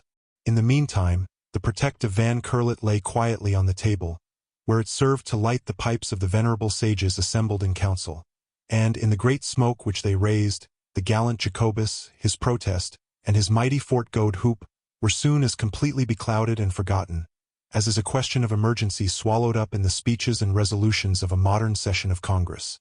There are certain emergencies when your profound legislators and sage deliberative councils are mightily in the way of a nation, and when an ounce of harebrained decision is worth a pound of sage doubt and cautious discussion. Such, at least, was the case at present. For while the renowned Wouter van Twiller was daily battling with his doubts, and his resolution growing weaker and weaker in the contest, the enemy pushed farther and farther into his territories, and assumed a most formidable appearance in the neighborhood of the Fort Goede Hoop. Here they founded the mighty town of Pyquag, or, as it has since been called, Wethersfield, a place which, if we may credit the assertions of that worthy historian, John Josselyn Gent, hath been infamous by reason of the witches therein. And so daring did these men of Pyquag become, that they extended those plantations of onions, for which their town is illustrious, under the very noses of the garrison of Fort Goede Hoop, insomuch that the honest Dutchmen could not look toward that quarter without tears in their eyes. This crying injustice was regarded with proper indignation by the gallant Jacobus van Curlet. He absolutely trembled with the violence of this choler and the exacerbations of his valor, which were the more turbulent in their workings from the length of the body in which they were agitated. He forthwith proceeded to strengthen his redoubts, heighten his breastworks, deepen his fosse, and fortify his position with a double row of abatis, after which he dispatched a fresh courier with accounts of his perilous situation. The courier chosen to bear the dispatches was a fat, oily little man, as being less liable to be worn out or to lose leather on the journey, and, to ensure his speed, he was mounted on the fleetest wagon horse in the garrison, remarkable for length of limb, largeness of bone, and hardness of trot, and so tall that the little messenger was obliged to climb on his back by means of his tail and crupper. Such extraordinary speed did he make, that he arrived at Fort Amsterdam in a little less than a month, though the distance was full 200 pipes, or about 120 miles. With an appearance of great hurry and business, and smoking a short traveling pipe, he proceeded on a long swing trot through the muddy lanes of the metropolis, demolishing whole batches of dirt pies which the little Dutch children were making in the road, and for which kind of pastry the children of this city have ever been famous. On arriving at the governor's house, he climbed down from his steed, roused the gray-headed doorkeeper, Old Scots, who, like his lineal descendant and faithful representative, the venerable crier of our court, was nodding at his post, rattled at the door of the council chamber, and startled the members as they were dozing over a plan for establishing a public market. At that very moment a gentle grunt, or rather a deep-drawn snore, was heard from the chair of the governor. A whiff of smoke was at the same instant observed to escape from his lips, and a light cloud to ascend from the bowl of his pipe. The council, of course, supposed him engaged in deep sleep for the good of the community, and according to custom, in all such cases established, every man bawled out "Silence!" when, of a sudden, the door flew open, and the little courier straddled into the apartment, cased to the middle in a pair of Hessian boots, which he had got into for the sake of expedition.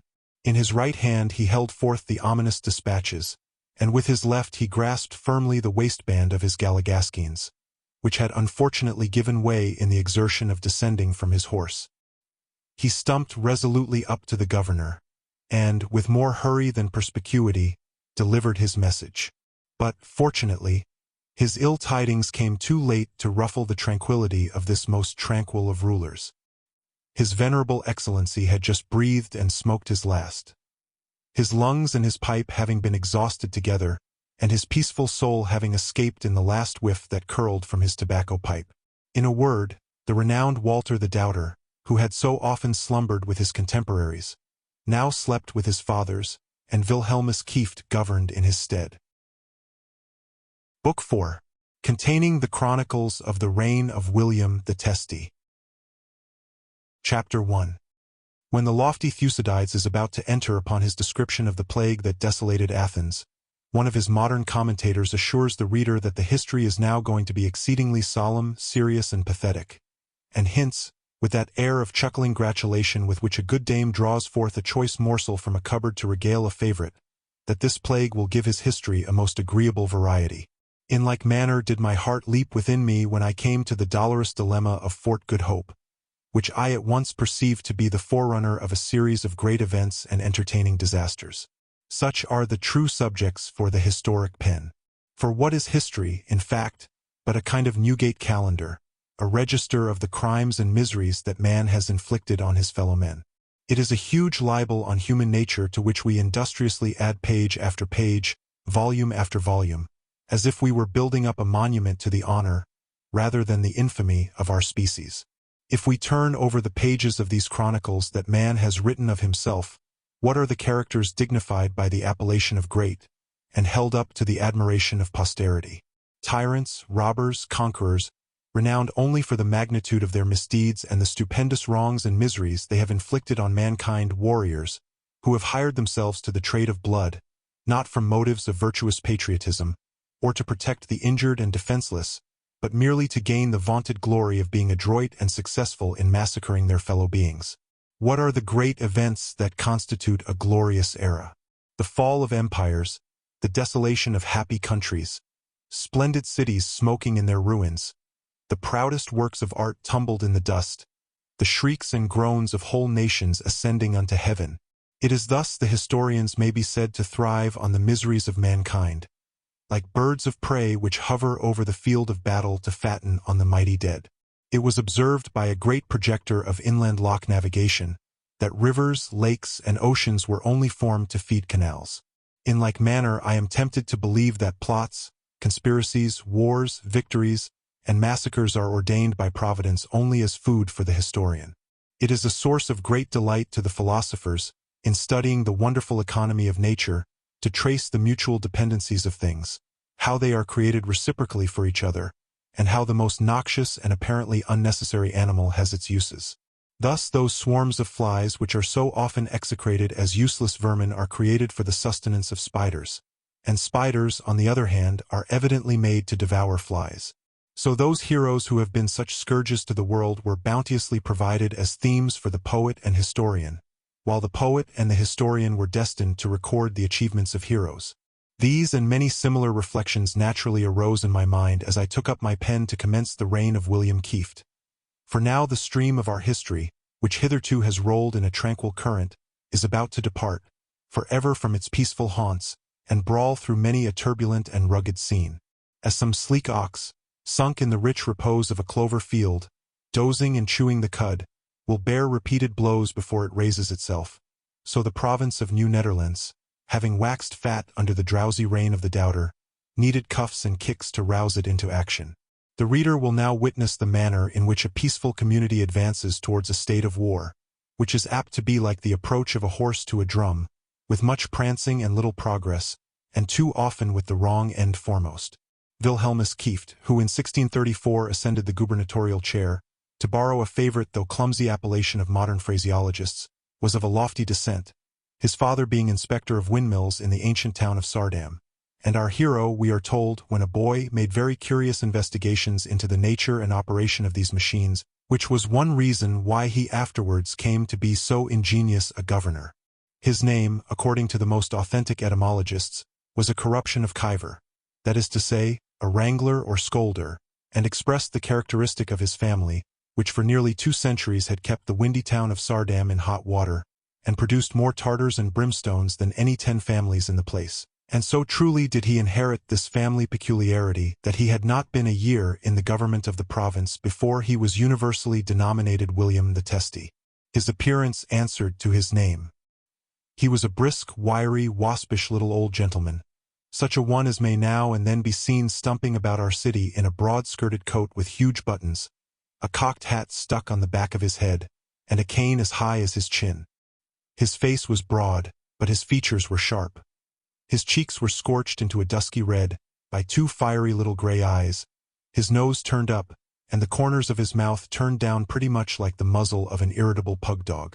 I have heard it observed by a profound adept in human physiology that if a woman waxes fat with the progress of years, her tenure of life is somewhat precarious. But if haply she withers as she grows old, she lives forever. Such promised to be the case with William the Testy, who grew tough in proportion as he dried. He had withered, in fact, not through the process of years, but through the tropical fervor of his soul, which burnt like a vehement rushlight in his bosom, inciting him to incessant broils and bickerings. Ancient traditions speak much of his learning, and of the gallant inroads he had made into the dead languages, in which he had made captive a host of Greek nouns and Latin verbs, and brought off rich booty in ancient saws and apothegms, which he was wont to parade in his public harangues, as a triumphant general of your his spolia opima. Of metaphysics he knew enough to confound all hearers and himself into the bargain. In logic, he knew the whole family of syllogisms and dilemmas, and was so proud of his skill that he never suffered even a self-evident fact to pass unargued. It was observed, however, that he seldom got into an argument without getting into a perplexity, and then into a passion with his adversary for not being convinced gratis. He had, moreover, skirmished smartly on the frontiers of several of the sciences, was fond of experimental philosophy, and prided himself upon inventions of all kinds. His abode, which he had fixed at a bowery or country seat, at a short distance from the city, just at what is now called Dutch Street, soon abounded with proofs of his ingenuity. Patent smoke-jacks that required a horse to work them, Dutch ovens that roasted meat without fire, carts that went before the horses, weathercocks that turned against the wind, and other wrong-headed contrivances that astonished and confounded all beholders. The house, too, was beset with paralytic cats and dogs, the subjects of his experimental philosophy, and the yelling and yelping of the latter unhappy victims of science, while aiding in the pursuit of knowledge, soon gained for the place the name of Dog's Misery, by which it continues to be known even at the present day. It is in knowledge as in swimming. He who flounders and splashes on the surface makes more noise and attracts more attention than the pearl diver who quietly dives in quest of treasures to the bottom. The vast acquirements of the new governor were the theme of marvel among the simple burghers of New Amsterdam. He figured about the place as learned a man as a bonze at Pekin, who has mastered one half of the Chinese alphabet, and was unanimously pronounced a universal genius. I have known in my time many a genius of this stamp, but, to speak my mind freely, I never knew one who, for the ordinary purposes of life, was worth his weight in straw. In this respect a little sound judgment and plain common sense is worth all the sparkling genius that ever wrote poetry or invented theories. Let us see how the universal acquirements of William the Testy aided him in the affairs of government. Chapter 2. No sooner had this bustling little potentate been blown by a whiff of fortune into the seat of government than he called his council together to make them a speech on the state of affairs. Caius Gracchus, it is said, when he harangued the Roman populace, modulated his tone by an oratorical flute or pitch pipe.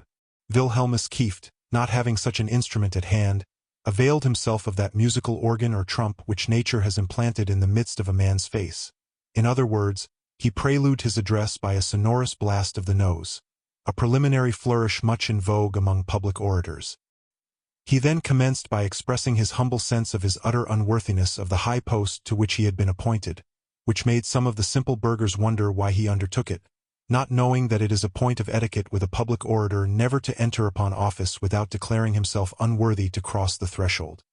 He then proceeded, in a manner highly classic and erudite, to speak of government generally, and of the governments of ancient Greece in particular, together with the wars of Rome and Carthage, and the rise and fall of sundry outlandish empires which the worthy burghers had never read nor heard of.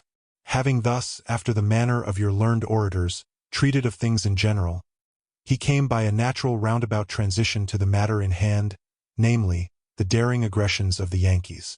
As my readers are well aware of the advantage a potentate has of handling his enemies as he pleases in his speeches and bulletins, where he has the talk all on his own side, they may rest assured that William the Testy did not let such an opportunity escape of giving the Yankees what is called a taste of his quality. In speaking of their inroads into the territories of their high mightinesses, he compared them to the Gauls who desolated Rome, the Goths and Vandals who overran the fairest plains of Europe. But when he came to speak of the unparalleled audacity with which they at Wethersfield had advanced their patches up to the very walls of Fort Goudhoop, and threatened to smother the garrison in onions, tears of rage started into his eyes, as though he nosed the very offense in question. Having thus wrought up his tale to a climax, he assumed a most belligerent look, and assured the council that he had devised an instrument potent in its effects, and which he trusted would soon drive the Yankees from the land. So saying, he thrust his hand into one of the deep pockets of his broad-skirted coat and drew forth, not an infernal machine, but an instrument in writing, which he laid with great emphasis upon the table. The burghers gazed at it for a time in silent awe, as a wary housewife does at a gun, fearful it may go off half-cocked. The document in question had a sinister look, it is true. It was crabbed in text, and from a broad red ribbon dangled the great seal of the province, about the size of a buckwheat pancake. Herein, however, existed the wonder of the invention. The document in question was a proclamation, ordering the Yankees to depart instantly from the territories of their high mightinesses, under pain of suffering all the forfeitures and punishments in such case made and provided. It was on the moral effect of this formidable instrument that Wilhelmus Kieft calculated. Pledging his valor as a governor that, once fulminated against the Yankees, it would in less than 2 months drive every mother's son of them across the borders. The council broke up in perfect wonder, and nothing was talked of for some time among the old men and women of New Amsterdam but the vast genius of the governor and his new and cheap mode of fighting by proclamation. As to Wilhelmus Kieft, having dispatched his proclamation to the frontiers, he put on his cocked hat and corduroy small clothes, and, mounting a tall, raw-boned charger, trotted out to his rural retreat of Dog's Misery. Here, like the good Numa, he reposed from the toils of state, taking lessons in government, not from the nymph Egeria, but from the honored wife of his bosom, who was one of that class of females, sent upon the earth a little after the flood, as a punishment for the sins of mankind, and commonly known by the appellation of knowing women. In fact, my duty as an historian obliges me to make known a circumstance which was a great secret at the time, and consequently was not a subject of scandal at more than half the tea-tables in New Amsterdam, but which, like many other great secrets, has leaked out in the lapse of years. And this was that Wilhelmus the Testy, though one of the most potent little men that ever breathed, yet submitted at home to a species of government, neither laid down in Aristotle or Plato. In short, it partook of the nature of a pure, unmixed tyranny, and is familiarly denominated petticoat government. An absolute sway which, although exceedingly common in these modern days, was very rare among the ancients, if we may judge from the rout made about the domestic economy of honest Socrates, which is the only ancient case on record. The great Kieft, however, warded off all the sneers and sarcasms of his particular friends, who are ever ready to joke with a man on sore points of the kind, by alleging that it was a government of his own election, to which he submitted through choice, adding, at the same time, a profound maxim which he had found in an ancient author, that he who would aspire to govern should first learn to obey. Chapter 3. Never was a more comprehensive, a more expeditious, or, what is still better, a more economical measure devised than this of defeating the Yankees by proclamation. An expedient likewise so gentle and humane, there were 10 chances to 1 in favor of its succeeding. But then, there was 1 chance to 10 that it would not succeed. As the ill-natured fates would have it, that single chance carried the day. The proclamation was perfect in all its parts, well constructed, well written, well sealed, and well published. All that was wanting to ensure its effect was, that the Yankees should stand in awe of it. But, provoking to relate, they treated it with the most absolute contempt, applied it to an unseemly purpose, and thus did the first warlike proclamation come to a shameful end, a fate which I am credibly informed has befallen but too many of its successors. So far from abandoning the country, those varlets continued their encroachments, squatting along the green banks of the Varsh River, and founding Hartford, Stamford, New Haven, and other border towns.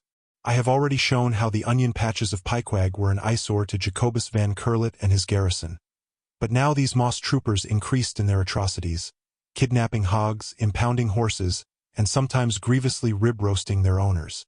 Our worthy forefathers could scarcely stir abroad without danger of being outjockeyed in horseflesh, or taken in bargaining, while, in their absence, some daring Yankee peddler would penetrate to their household, and nearly ruin the good housewives with tinware and wooden bowls. I am well aware of the perils which environ me in this part of my history, while raking, with curious hand but pious heart, among the mouldering remains of former days, anxious to draw therefrom the honey of wisdom, I may fare somewhat like that valiant worthy Samson, who, in meddling with the carcass of a dead lion, drew a swarm of bees about his ears. Thus, while narrating the many misdeeds of the Yenoki or Yankee race, it is 10 chances to 1 but I offend the morbid sensibilities of certain of their unreasonable descendants, who may fly out and raise such a buzzing about this unlucky head of mine, that I shall need the tough hide of an Achilles or an Orlando Furioso to protect me from their stings. Should such be the case, I should deeply and sincerely lament, not my misfortune in giving offense, but the wrong-headed perverseness of an ill-natured generation, in taking offense at anything I say. That their ancestors did use my ancestors ill is true, and I am very sorry for it. I would, with all my heart, the fact were otherwise. But as I am recording the sacred events of history, I'd not bate one nail's breadth of the honest truth, though I were sure the whole edition of my work would be bought up and burnt by the common hangman of Connecticut. And in sooth, now that these testy gentlemen have drawn me out, I will make bold to go farther, and observe that this is one of the grand purposes for which we impartial historians are sent into the world, to redress wrongs, and render justice on the heads of the guilty. So that, though a powerful nation may wrong its neighbors with temporary impunity, yet sooner or later an historian springs up, who wreaks ample chastisement on it in return. Thus these moss-troopers of the East little thought, I'll warrant it, while they were harassing the inoffensive province of New Netherlands, and driving its unhappy governor to his wit's end, that an historian would ever arise, and give them their own with interest. Since, then, I am but performing my bounden duty as a historian in avenging the wrongs of our reverend ancestors, I shall make no further apology. And, indeed, when it is considered that I have all these ancient borderers of the East in my power, and at the mercy of my pen, I trust that it will be admitted I conduct myself with great humanity and moderation. It was long before William the Testy could be persuaded that his much-vaunted war measure was ineffectual. On the contrary, he flew in a passion whenever it was doubted, swearing that though slow in operating, yet when it once began to work it would soon purge the land of those invaders. When convinced at length of the truth like a shrewd physician, he attributed the failure to the quantity, not the quality of the medicine, and resolved to double the dose. He fulminated, therefore, a second proclamation more vehement than the first, forbidding all intercourse with these Yankee intruders, ordering the Dutch burghers on the frontiers to buy none of their pacing horses, measly pork, apple sweetmeats, Weathersfield onions, or wooden bowls, and to furnish them with no supplies of gin, gingerbread, or sauerkraut. Another interval elapsed, during which the last proclamation was as little regarded as the first, and the non-intercourse was especially set at naught by the young folks of both sexes. At length one day inhabitants of New Amsterdam were aroused by a furious barking of dogs, great and small, and beheld to their surprise the whole garrison of Fort Good Hope straggling into town all tattered and wayworn, with Jacobus Van Curlet at their head, bringing the melancholy intelligence of the capture of Fort Good Hope by the Yankees. The fate of this important fortress is an impressive warning to all military commanders. It was neither carried by storm nor famine, nor was it undermined, nor bombarded, nor set on fire by red-hot shot, but was taken by a stratagem no less singular than effectual, and which can never fail of success whenever an opportunity occurs of putting it in practice. It seems that the Yankees had received intelligence that the garrison of Jacobus Van Curlet had been reduced nearly 1/8 by the death of 2 of his most corpulent soldiers, who had overeaten themselves on fat salmon caught in the Varsh River. A secret expedition was immediately set on foot to surprise the fortress. The crafty enemy, knowing the habits of the garrison to sleep soundly after they had eaten their dinners and smoked their pipes, stole upon them at the noontide of a sultry summer's day, and surprised them in the midst of their slumbers. In an instant the flag of their high mightinesses was lowered, and the Yankee standard elevated in its stead, being a dried codfish by way of a spread eagle. A strong garrison was appointed of long-sided, hard-fisted Yankees, with Weathersfield onions for cockades and feathers. As to Jacobus Van Curlet and his men, they were seized by the nape of the neck, conducted to the gate, and one by one dismissed with a kick in the crupper, as Charles XII dismissed the heavy-bottomed Russians at the Battle of Narva, Jacobus Van Curlet receiving 2 kicks in consideration of his official dignity. Chapter 4. Language cannot express the awful ire of William the Testy on hearing of the catastrophe at Fort Good Hope. For 3 good hours his rage was too great for words, or rather the words were too great for him, being a very small man, and he was nearly choked by the misshapen, 9-cornered Dutch oaths and epithets which crowded at one into his gullet. At length his words found vent, and for 3 days he kept up a constant discharge, anathematizing the Yankees, man, woman, and child, for a set of Dieven, Schabajaken, Dujeniaten, Twistzokeren, Blazkaken, Lusenschaken, Kakenbedden, and 1,000 other names, of which, unfortunately for posterity, history does not make mention. Finally, he swore that he would have nothing more to do with such a squatting, bundling, guessing, questioning, swapping, pumpkin-eating, molasses-daubing, shingle-splitting, cider-watering, horse-jockeying, notion-peddling crew, that they might stay at Fort Goad Hoop and Rot, before he would dirty his hands by attempting to drive them away, in proof of which he ordered the new raised troops to be marched forthwith into winter quarters, although it was not as yet quite midsummer. Great despondency now fell upon the city of New Amsterdam. It was feared that the conquerors of Fort Goad Hoop, flushed with victory and apple brandy, might march on to the capital, take it by storm, and annex the whole province to Connecticut.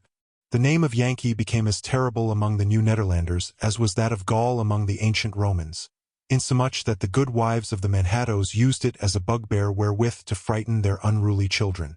Everybody clamored round the governor, imploring him to put the city in a complete posture of defense, and he listened to their clamors. Nobody could accuse William the Testy of being idle in time of danger, or at any other time. He was never idle, but then he was often busy to very little purpose. When a youngling he had been impressed with the words of Solomon, "Go to the ant, thou sluggard, observe her ways and be wise," in conformity to which he had ever been of a restless, ant-like turn, hurrying hither and thither, nobody knew why or wherefore, busying himself about small matters with an air of great importance and anxiety, and toiling at a grain of mustard seed in the full conviction that he was moving a mountain. In the present instance he called in all his inventive powers to his aid, and was continually pondering over plans, making diagrams, and worrying about with a troop of workmen and projectors at his heels. At length, after a world of consultation and contrivance, his plans of defense ended in rearing a great flagstaff in the center of the fort, and perching a windmill on each bastion. These warlike preparations in some measure allayed the public alarm, especially after an additional means of securing the safety of the city had been suggested by the governor's lady. It has already been hinted in this most authentic history that in the domestic establishment of William the Testy the grey mare was the better horse. In other words, that his wife ruled the roast, and in governing the governor, governed the province, which might thus be said to be under petticoat government. Now it came to pass that this time there lived in the Manhattoes a jolly, robustious trumpeter, named Anthony Van Corlear, famous for his long wind, and who, as the story goes, could twang so potently upon his instrument that the effect upon all within hearing was like that ascribed to the Scotch bagpipe when it sings right lustily I the nose. This sounder of brass was moreover a lusty bachelor, with a pleasant, burly visage, a long nose and huge whiskers. He had his little bowery, or retreat in the country, where he led a roistering life, giving dances to the wives and daughters of the burghers of the Manhattoes, insomuch that he became a prodigious favorite with all the women, young and old. He is said to have been the first to collect that famous toll levied on the fair sex at Kissing Bridge, on the highway to Hellgate. To this sturdy bachelor the eyes of all the women were turned in this time of darkness and peril, as the very man to second and carry out the plans of defense of the governor. A kind of petticoat council was forthwith held at the government house, at which the governor's lady presided, and this lady, as has been hinted, being all potent with the governor, the result of these councils was the elevation of Anthony the trumpeter to the post of commandant of windmills and champion of New Amsterdam. The city being thus fortified and garrisoned, it would have done one's heart good to see the governor snapping his fingers and fidgeting with delight, as the trumpeter strutted up and down the ramparts twanging defiance to the whole Yankee race, as does a modern editor to all the principalities and powers on the other side of the Atlantic. In the hands of Anthony Van Corlear this windy instrument appeared to him as potent as the horn of the paladin Astolfo, or even the more classic horn of Alecto. Nay, he had almost the temerity to compare it with the ram's horns celebrated in Holy Writ, at the very sound of which the walls of Jericho fell down. Be all this as it may, the apprehensions of hostilities from the east gradually died away.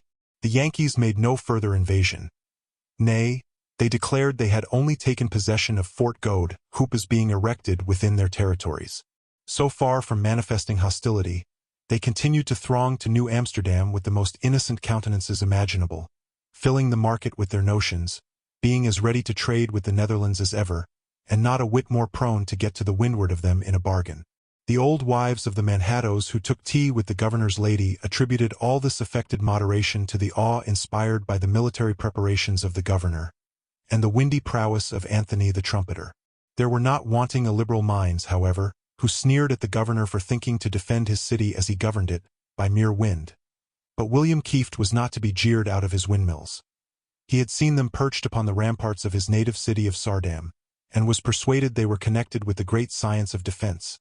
Nay, so much piqued was he by having them made a matter of ridicule, that he introduced them into the arms of the city, where they remain to this day, quartered with the ancient beaver of the Manhattoes, an emblem and memento of his policy.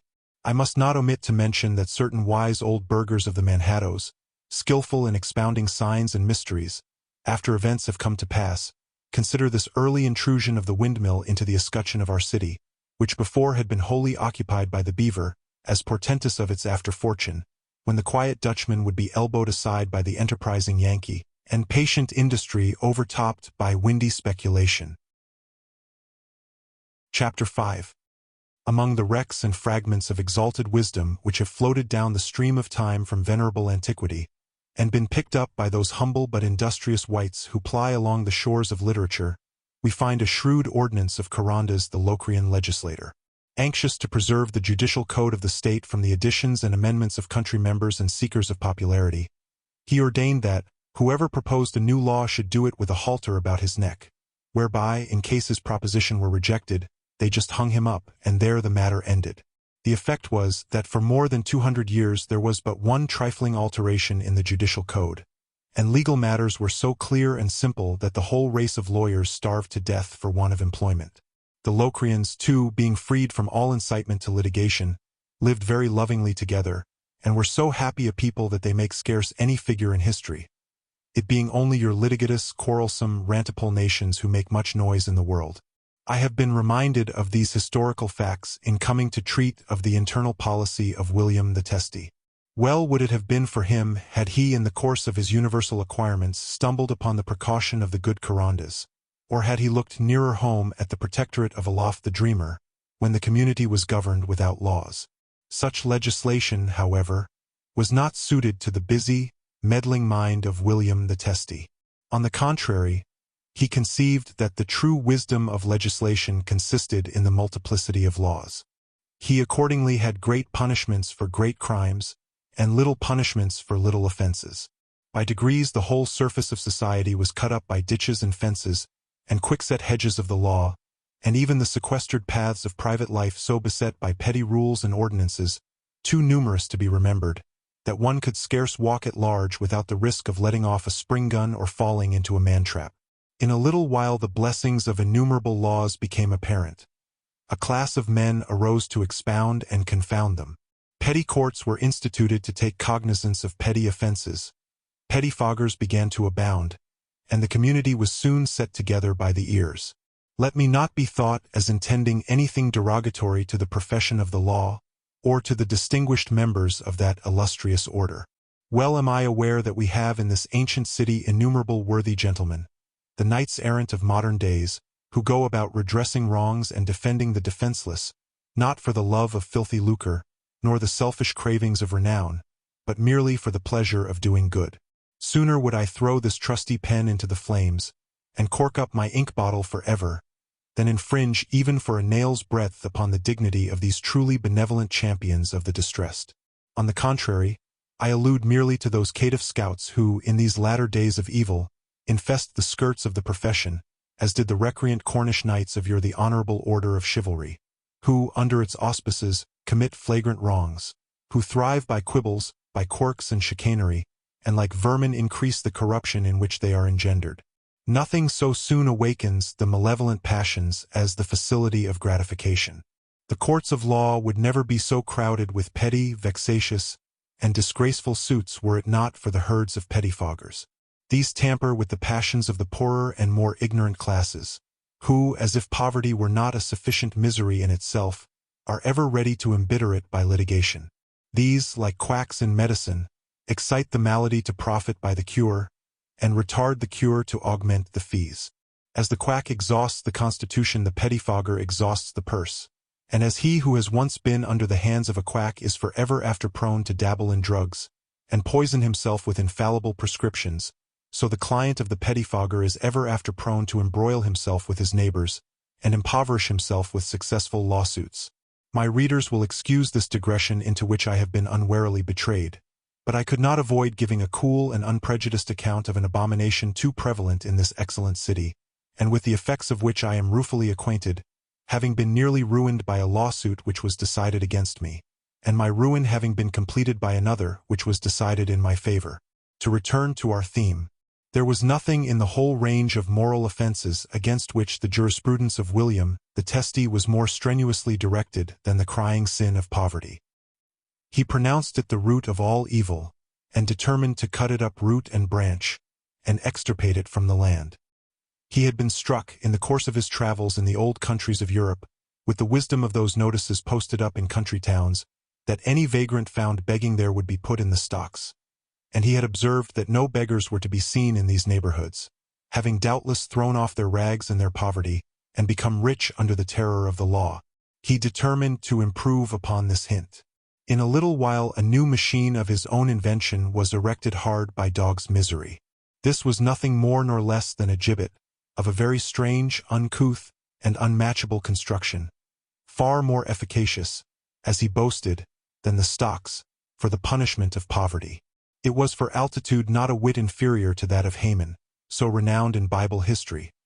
But the marvel of the contrivance was, that the culprit, instead of being suspended by the neck according to venerable custom, was hoisted by the waistband, and kept dangling and sprawling between heaven and earth for an hour or two at a time, to the infinite entertainment and edification of the respectable citizens who usually attend exhibitions of the kind. Such was the punishment of all petty delinquents, vagrants, and beggars and others detected in being guilty of poverty in a small way. As to those who had offended on a great scale, who had been guilty of flagrant misfortunes and enormous backslidings of the purse, and who stood convicted of large debts which they were unable to pay, William Kieft had them straightway enclosed within the stone walls of a prison, there to remain until they should reform and grow rich. This notable expedient, however, does not appear to have been more efficacious under William the Testy than in more modern days, it being found that the longer a poor devil was kept in prison the poorer he grew. Chapter 6. Next to his projects for the suppression of poverty may be classed those of William the Testy for increasing the wealth of New Amsterdam. Solomon, of whose character for wisdom the little governor was somewhat emulous, had made gold and silver as plenty as the stones in the streets of Jerusalem. William Kieft could not pretend to vie with him as to the precious metals, but he determined, as an equivalent, to flood the streets of New Amsterdam with Indian money. This was nothing more nor less than strings of beads wrought out of clams, periwinkles, and other shellfish, and called seawant or wampum. These had formed a native currency among the simple savages, who were content to take them of the Dutchmen in exchange for peltries. In an unlucky moment, William the Testy, seeing this money of easy production, conceived the project of making it the current coin of the province. It is true it had an intrinsic value among the Indians, who used it to ornament their robes and moccasins, but among the honest burghers it had no more intrinsic value than those rags which form the paper currency of modern days. This consideration, however, had no weight with William Kieft. He began by paying all the servants of the company and all the debts of government, in strings of wampum. He sent emissaries to sweep the shores of Long Island, which was the Ophir of this modern Solomon, and abounded in shellfish. These were transported in loads to New Amsterdam, coined into Indian money, and launched into circulation. And now for a time affairs went on swimmingly. Money became as plentiful as in the modern days of paper currency, and, to use the popular phrase, a wonderful impulse was given to public prosperity. Yankee traders poured into the province, buying everything they could lay their hands on, and paying the worthy Dutchmen their own price in Indian money. If the latter, however, attempted to pay the Yankees in the same coin for their tinware and wooden bowls, the case was altered. Nothing would do but Dutch guilders and such like metallic currency. What was worse, the Yankees introduced an inferior kind of wampum, made of oyster shells, with which they deluged the province, carrying off all the silver and gold, the Dutch herrings and Dutch cheeses. Thus early did the knowing men of the East manifest their skill in bargaining the New Amsterdammers out of the oyster, and leaving them the shell. It was a long time before William the Testy was made sensible how completely his grand project of finance was turned against him by his eastern neighbors, nor would he probably have ever found it out had not tidings been brought him that the Yankees had made a descent upon Long Island, and had established a kind of mint at Oyster Bay, where they were coining up all the oyster banks. Now this was making a vital attack upon the province in a double sense, financial and gastronomical. Ever since the council dinner of Olaf the Dreamer, at the founding of New Amsterdam, at which banquet the oyster figured so conspicuously, this divine shellfish has been held in a kind of superstitious reverence at the Manhattoes, as witness the temples erected to its cult in every street and lane and alley. In fact, it is the standard luxury of the place, as is the terrapin at Philadelphia, the soft crab at Baltimore, or the canvasback at Washington. The seizure of Oyster Bay, therefore, was an outrage not merely on the pockets, but on the larders of the New Amsterdammers. The whole community was aroused, and an oyster crusade was immediately set on foot against the Yankees. Every stout trencherman hastened to the standard. Nay, some of the most corpulent burgomasters and schepens joined the expedition as a corps de reserve, only to be called into action when the sacking commenced. The conduct of the expedition was entrusted to a valiant Dutchman, who, for size and weight, might have matched with Colbrand, the Danish champion, slain by Guy of Warwick. He was famous throughout the province for strength of arm and skill at quarterstaff, and hence was named Stoffel Brinkerhoff, or rather Brinkerhoofd, that is to say, Stoffel the headbreaker. This sturdy commander, who was a man of few words but vigorous deeds, led his troops resolutely on through Nineveh and Babylon and Jericho and Patchhog and other Long Island towns without encountering any difficulty of note, though it is said that some of the burgomasters gave out at Hardscramble Hill and Hungry Hollow, and that others lost heart and turned back at Puspanic. With the rest he made good his march until he arrived in the neighborhood of Oyster Bay. Here he was encountered by a host of Yankee warriors, headed by Preserved Fish and Habakkuk Nutter, and Return Strong, and Zerubbabel Fisk and Determined Cock, at the sound of whose names Stoffel Brinkerhoff verily believed the whole parliament of Praise God Barebones had been let loose upon him. He soon found, however, that they were merely the select men of the settlement, armed with no weapon but the tongue, and disposed only to meet him on the field of argument. Stoffel had but one mode of arguing, that was with the cudgel, but he used it with such effect that he routed his antagonists, broke up the settlement, and would have driven the inhabitants into the sea, if they had not managed to escape across the Sound to the mainland by the Devil's Stepping Stones, which remain to this day monuments of this great Dutch victory over the Yankees. Stoffel Brinkerhoff made great spoil of oysters and clams, coined and uncoined, and then set out on his return to the Manhattoes. A grand triumph, after the manner of the ancients, was prepared for him by William the Testy. He entered New Amsterdam as a conqueror, mounted on a Narragansett pacer. 5 dried codfish on poles, standards taken from the enemy, were borne before him, and an immense store of oysters and clams, Wethersfield onions, and Yankee notions formed the spolia opima, while several coiners of oyster shells were led captive to grace the hero's triumph. The procession was accompanied by a full band of boys and Negroes, performing on the popular instruments of rattlebones and clamshells, while Anthony Van Corlear sounded his trumpet from the ramparts. A great banquet was served up in the Stadthouse from the clams and oysters taken from the enemy, while the governor sent the shells privately to the mint, and had them coined into Indian money, with which he paid his troops. It is moreover said that the governor, calling to mind the practice among the ancients to honor their victorious generals with public statues, passed a magnanimous decree, by which every tavern-keeper was permitted to paint the head of Stoffel Brinkerhoff upon his sign. Chapter 7. It has been remarked by the observant writer of the Stuyvesant manuscript that under the administration of William Kieft the disposition of the inhabitants of New Amsterdam experienced an essential change, so that they became very meddlesome and factious.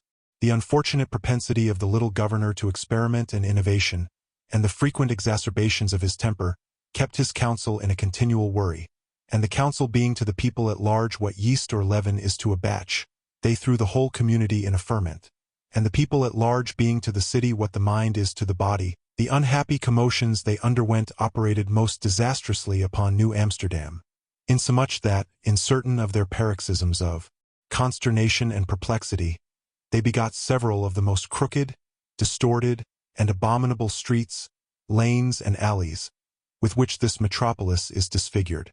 The fact was, that about this time the community, like Balaam's ass, began to grow more enlightened than its rider, and to show a disposition for what is called self-government.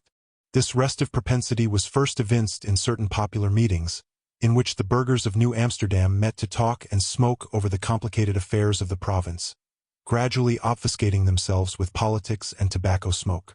Hither resorted those idlers and squires of low degree, who hang loose on society and are blown about by every wind of doctrine. Cobblers abandoned their stalls to give lessons on political economy. Blacksmiths suffered their fires to go out, while they stirred up the fires of faction. And even tailors, though said to be the ninth parts of humanity, neglected their own measures to criticize the measures of government. Strange, that the science of government, which seems to be so generally understood, should invariably be denied to the only one called upon to exercise it. Not one of the politicians in question, but, take his word for it, could have administered affairs 10 times better than William the Testy. Under the instructions of these political oracles, the good people of New Amsterdam soon became exceedingly enlightened, and, as a matter of course, exceedingly discontented. They gradually found out the fearful error in which they had indulged, of thinking themselves the happiest people in creation, and were convinced that, all circumstances to the contrary notwithstanding, they were a very unhappy, deluded, and consequently ruined people. We are naturally prone to discontent, and avaricious after imaginary causes of lamentation. Like lubberly monks, we belabor our own shoulders, and take a vast satisfaction in the music of our own groans. Nor is this said by way of paradox. Daily experience shows the truth of these observations. It is almost impossible to elevate the spirits of a man groaning under ideal calamities, but nothing is easier than to render him wretched, though on the pinnacle of felicity, as it would be an Herculean task to hoist a man to the top of a steeple, though the merest child could topple him off thence. I must not omit to mention that these popular meetings were generally held at some noted tavern, these public edifices possessing what in modern times are thought the true fountains of political inspiration. The ancient Germans deliberated upon a matter when drunk, and reconsidered it when sober. Mob politicians in modern times dislike to have two minds upon a subject, so they both deliberate and act when drunk. By this means a world of delay is spared, and as it is universally allowed that a man when drunk sees double, it follows conclusively that he sees twice as well as his sober neighbors. Chapter 8. Wilhelmus Kieft, as has already been observed, was a great legislator on a small scale, and had a microscopic eye in public affairs. He had been greatly annoyed by the facetious meetings of the good people of New Amsterdam, but observing that on these occasions the pipe was ever in their mouth, he began to think that the pipe was at the bottom of the affair, and that there was some mysterious affinity between politics and tobacco smoke. Determined to strike at the root of the evil, he began forthwith to rail at tobacco as a noxious, nauseous weed, filthy in all its uses, and as to smoking, he denounced it as a heavy tax upon the public pocket, a vast consumer of time, a great encourager of idleness, and a deadly bane to the prosperity and morals of the people. Finally, he issued an edict, prohibiting the smoking of tobacco throughout the New Netherlands. Ill-fated Kieft, had he lived in the present age, and attempted to check the unbounded license of the press, he could not have struck more sorely upon the sensibilities of the million. The pipe, in fact, was the great organ of reflection and deliberation of the New Netherlander. It was his constant companion and solace. Was he gay? He smoked. Was he sad? He smoked. His pipe was never out of his mouth. It was a part of his physiognomy. Without it, his best friends would not know him. Take away his pipe? You might as well take away his nose. The immediate effect of the edict of William the Testy was a popular commotion.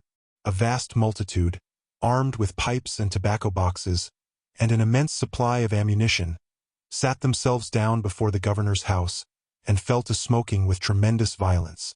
The testy William issued forth like a wrathful spider, demanding the reason of this lawless fumigation.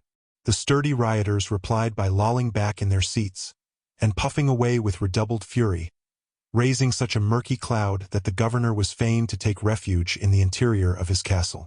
A long negotiation ensued through the medium of Anthony the trumpeter. The governor was at first wrathful and unyielding, but was gradually smoked into terms. He concluded by permitting the smoking of tobacco, but he abolished the fair long pipes used in the days of Wouter van Twiller, denoting ease, tranquility, and sobriety of deportment.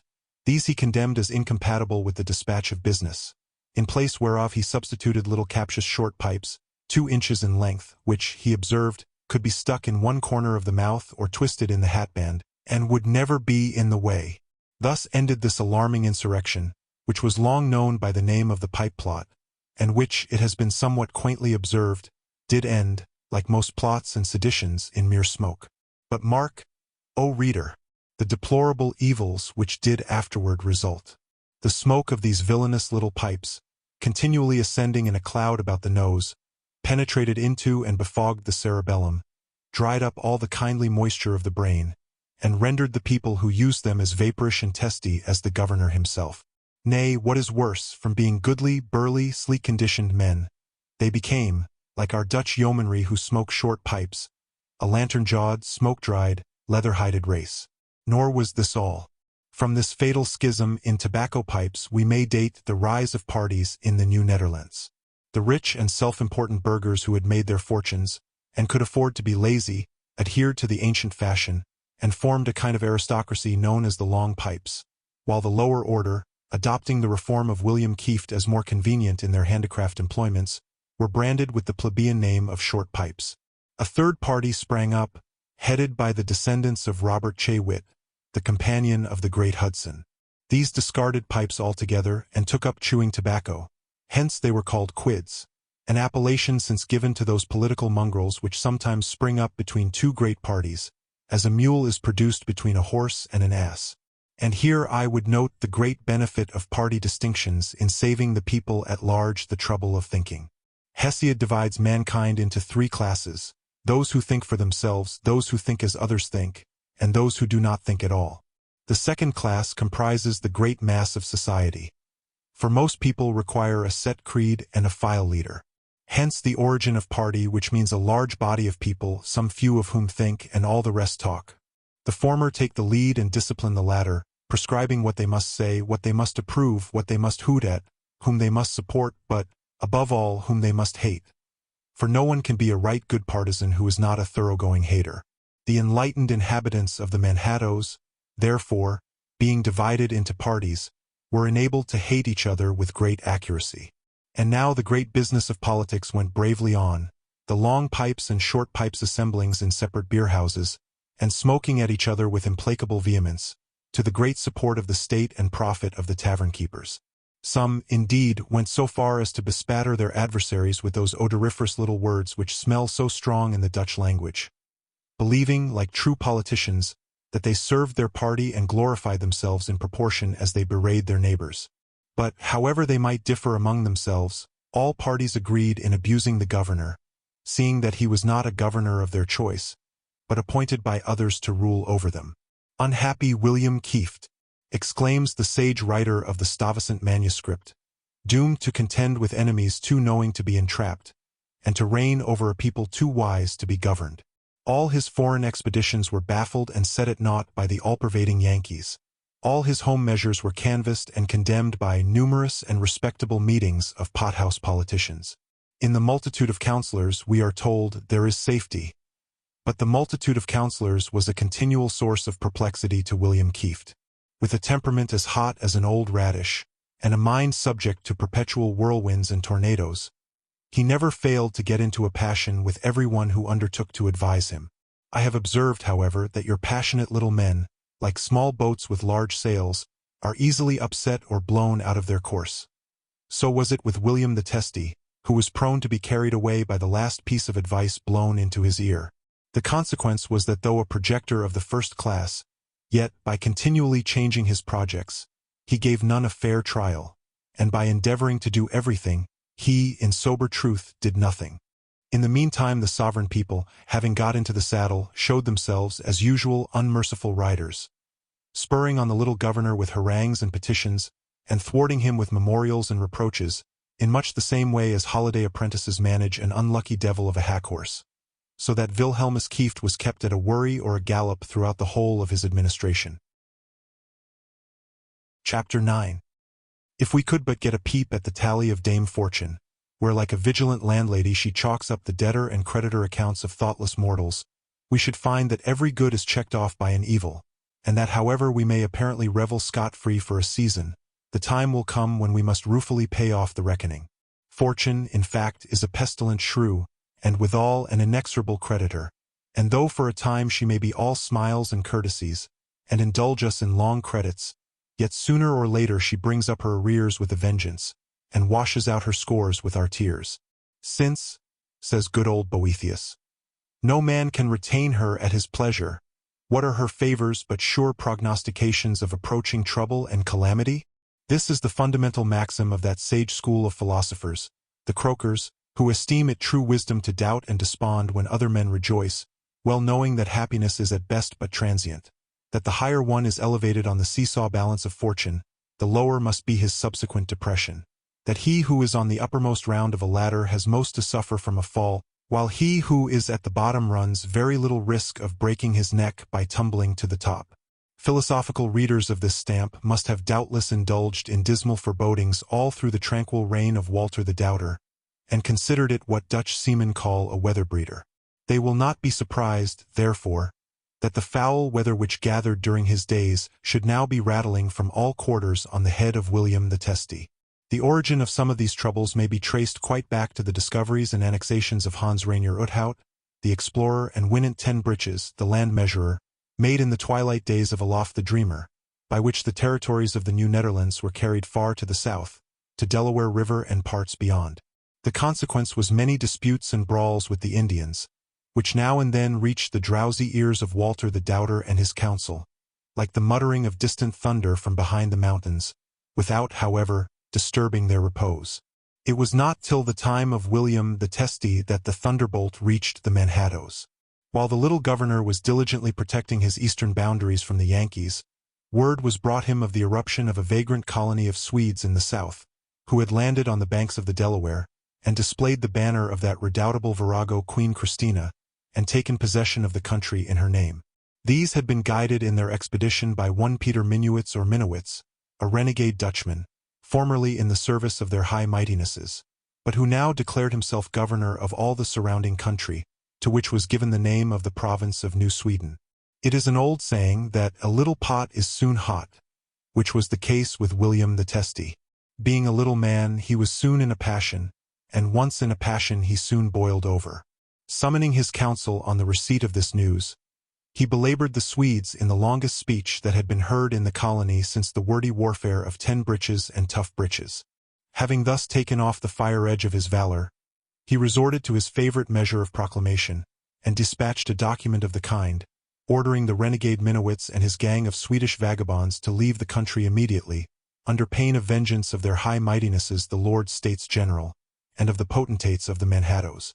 This strong measure was not a whit more effectual than its predecessors which had been thundered against the Yankees, and William Kieft was preparing to follow it up with something still more formidable, when he received intelligence of other invaders on his southern frontier, who had taken possession of the banks of the Schuylkill and built a fort there. They were represented as a gigantic, gunpowder race of men, exceedingly expert at boxing, biting, gouging, and other branches of the rough-and-tumble mode of warfare, which they had learned from their prototypes and cousins German the Virginians, to whom they have ever borne considerable resemblance. Like them, too, they were great roisterers, much given to revel on hoe cake and bacon, mint julep and apple toddy, whence their newly formed colony had already acquired the name of Maryland, which, with a slight modification, it retains to the present day. In fact, the Marylanders and their cousins, the Virginians, were represented to William Kieft as offsets from the same original stock as his bitter enemies the Yanoki, or Yankee, tribes of the East. Having both come over to this country for the liberty of conscience, or, in other words, to live as they pleased, the Yankees taking to praying and money-making and converting Quakers, and the Southerners to horse-racing and cockfighting and breeding Negroes. Against these new invaders Wilhelmus Kieft immediately dispatched a naval armament of 2 sloops and 30 men, under Jan Jansen Alpendam, who was armed to the very teeth with one of the little governor's most powerful speeches, written in vigorous Low Dutch. Admiral Alpendam arrived without accident in the Schuylkill, and came upon the enemy just as they were engaged in a great barbecue, a king of festivity or carouse much practiced in Maryland. Opening upon them with the speech of William the Testy, he denounced them as a pack of lazy, canting, julep-tippling, cockfighting, horse-racing, slave-driving, tavern-haunting, Sabbath-breaking, mulatto-breeding upstarts, and concluded by ordering them to evacuate the country immediately, to which they laconically replied in plain English, they'd see him D first.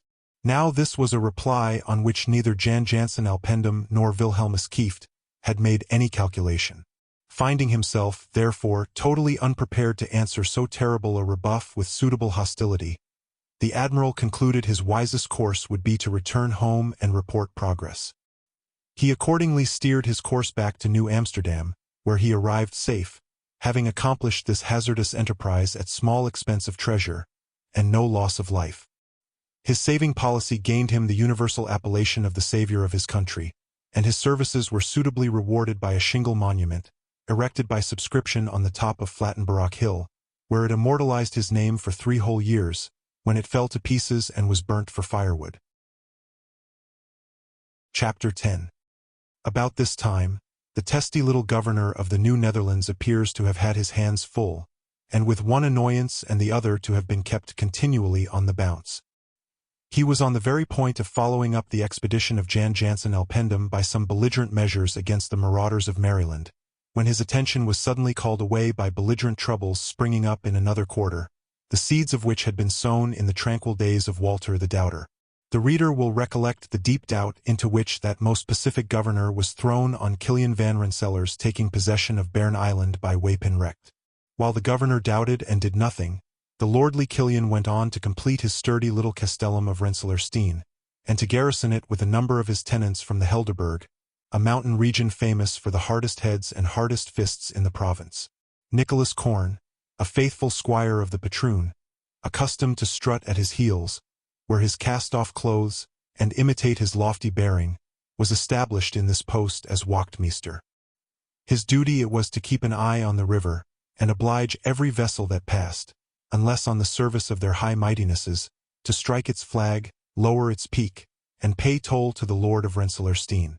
This assumption of sovereign authority within the territories of the Lord States General, however it might have been tolerated by Walter the Doubter, had been sharply contested by William the Testy, on coming into office, and many written remonstrances had been addressed by him to Kilian van Rensselaer, to which the latter never deigned a reply. Thus by degrees a sore place, or, in Hibernian parlance, a raw, had been established in the irritable soul of the little governor, insomuch that he winced at the very name of Rensselaersteen. Now it came to pass that, on a fine sunny day, the company's yacht, the Half Moon, having been on one of its stated visits to Fort Orania, was quietly tiding it down the Hudson.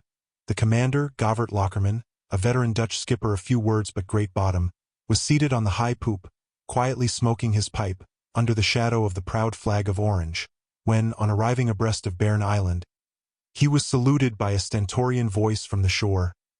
"Lower thy flag, and be D to thee."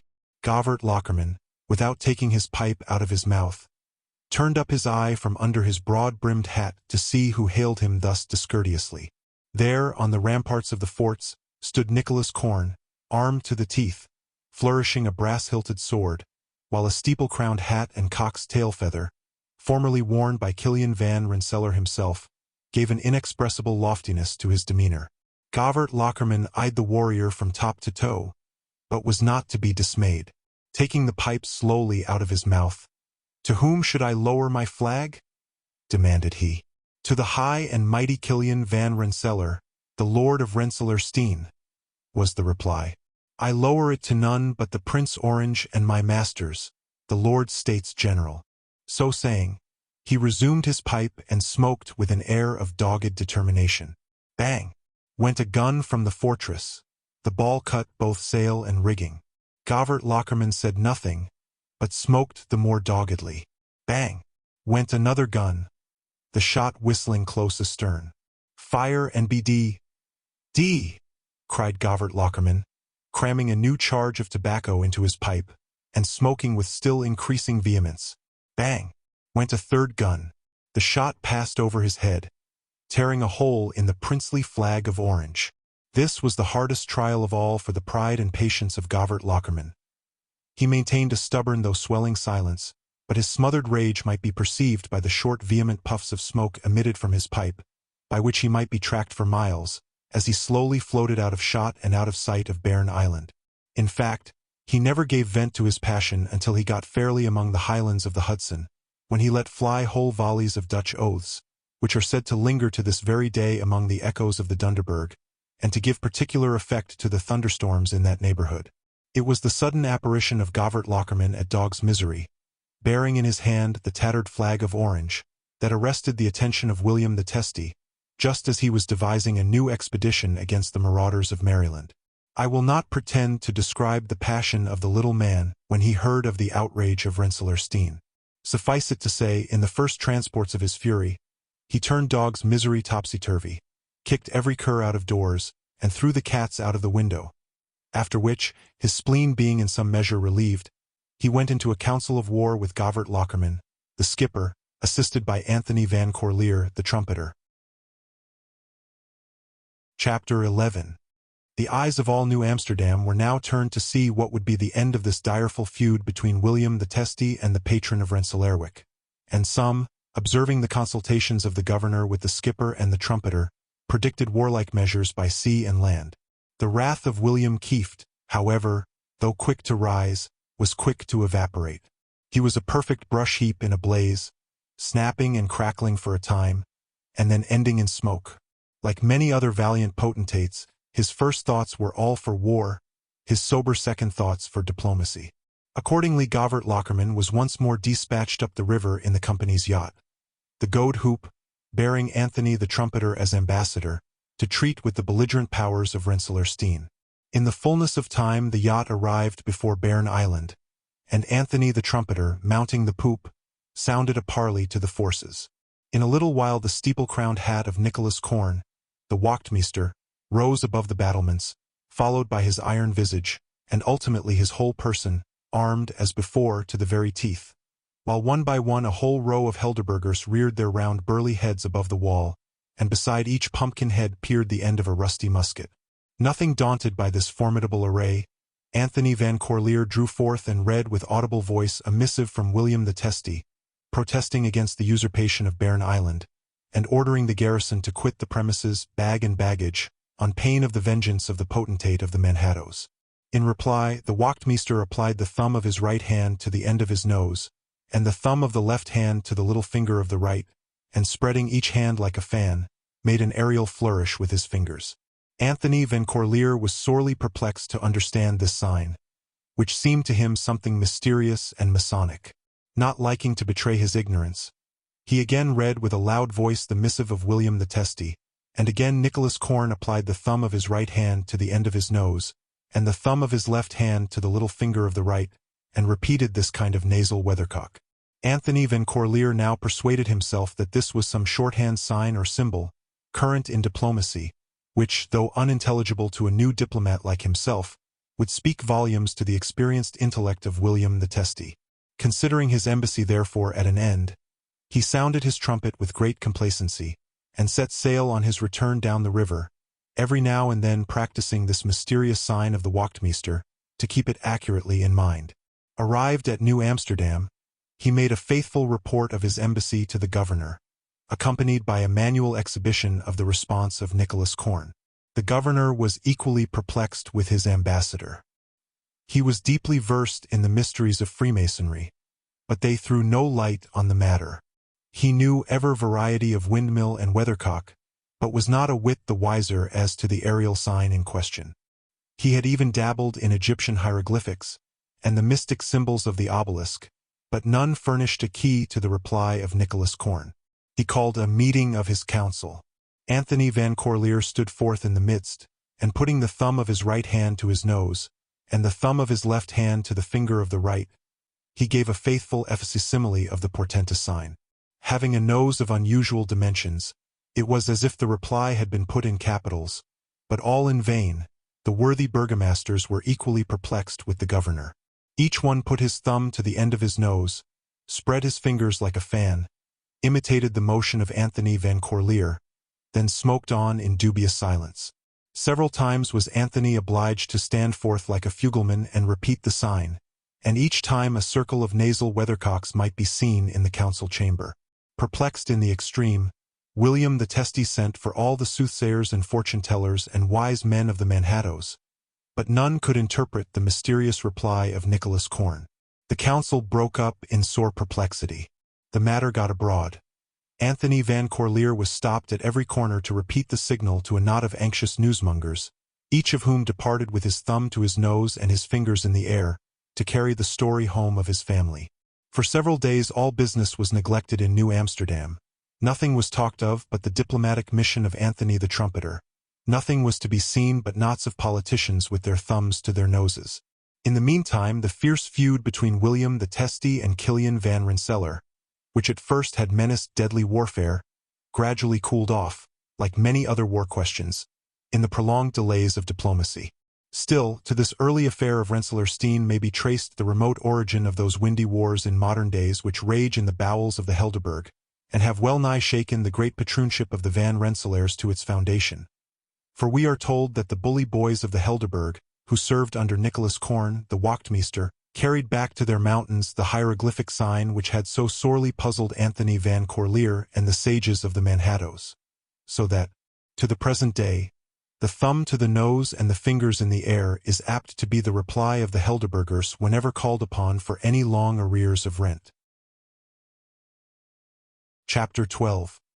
It was asserted by the wise men of ancient times who had a nearer opportunity of ascertaining the fact, that at the gate of Jupiter's palace lay two huge tuns, one filled with blessings, the other with misfortunes, and it would verily seem as if the latter had been completely overturned, and left to deluge the unlucky province of New Netherlands.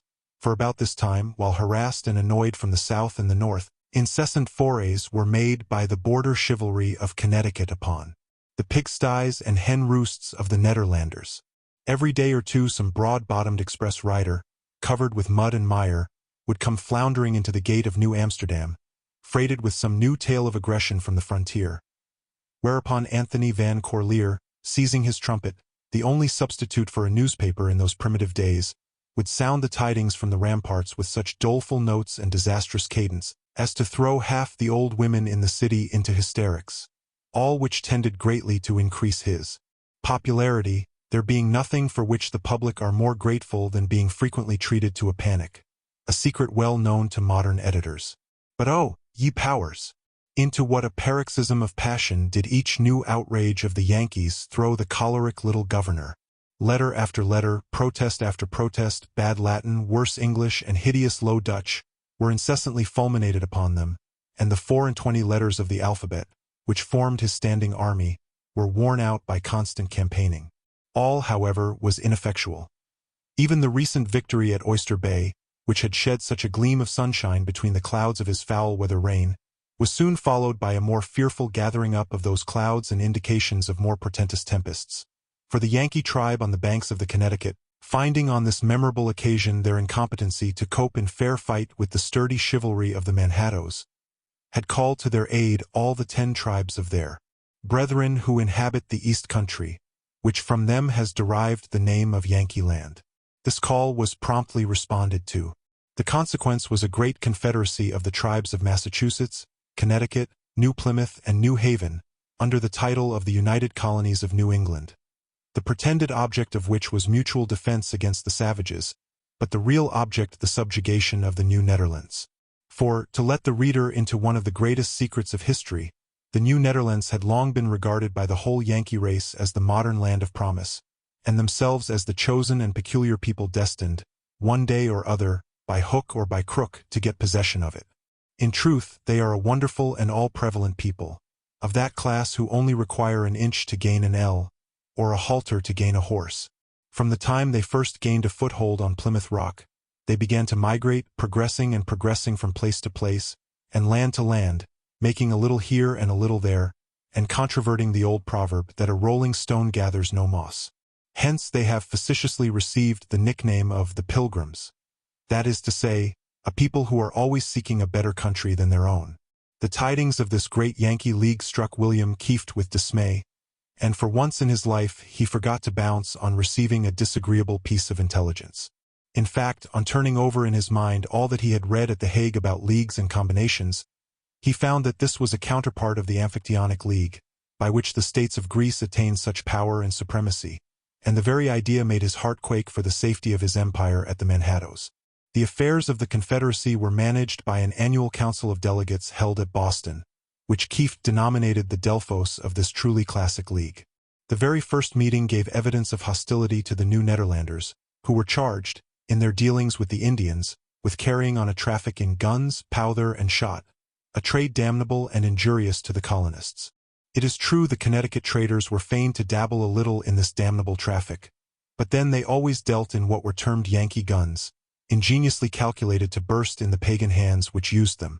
The rise of this potent confederacy was a death blow to the glory of William the Testy, for from that day forward he never held up his head, but appeared quite crestfallen. It is true, as the Grand Council augmented in power, and the League, rolling onward, gathered about the red hills of New Haven, threatening to overwhelm the New Netherlands, he continued occasionally to fulminate proclamations and protests, as a shrewd sea captain fires his guns into a water spout, but, alas, they had no more effect than so many blank cartridges.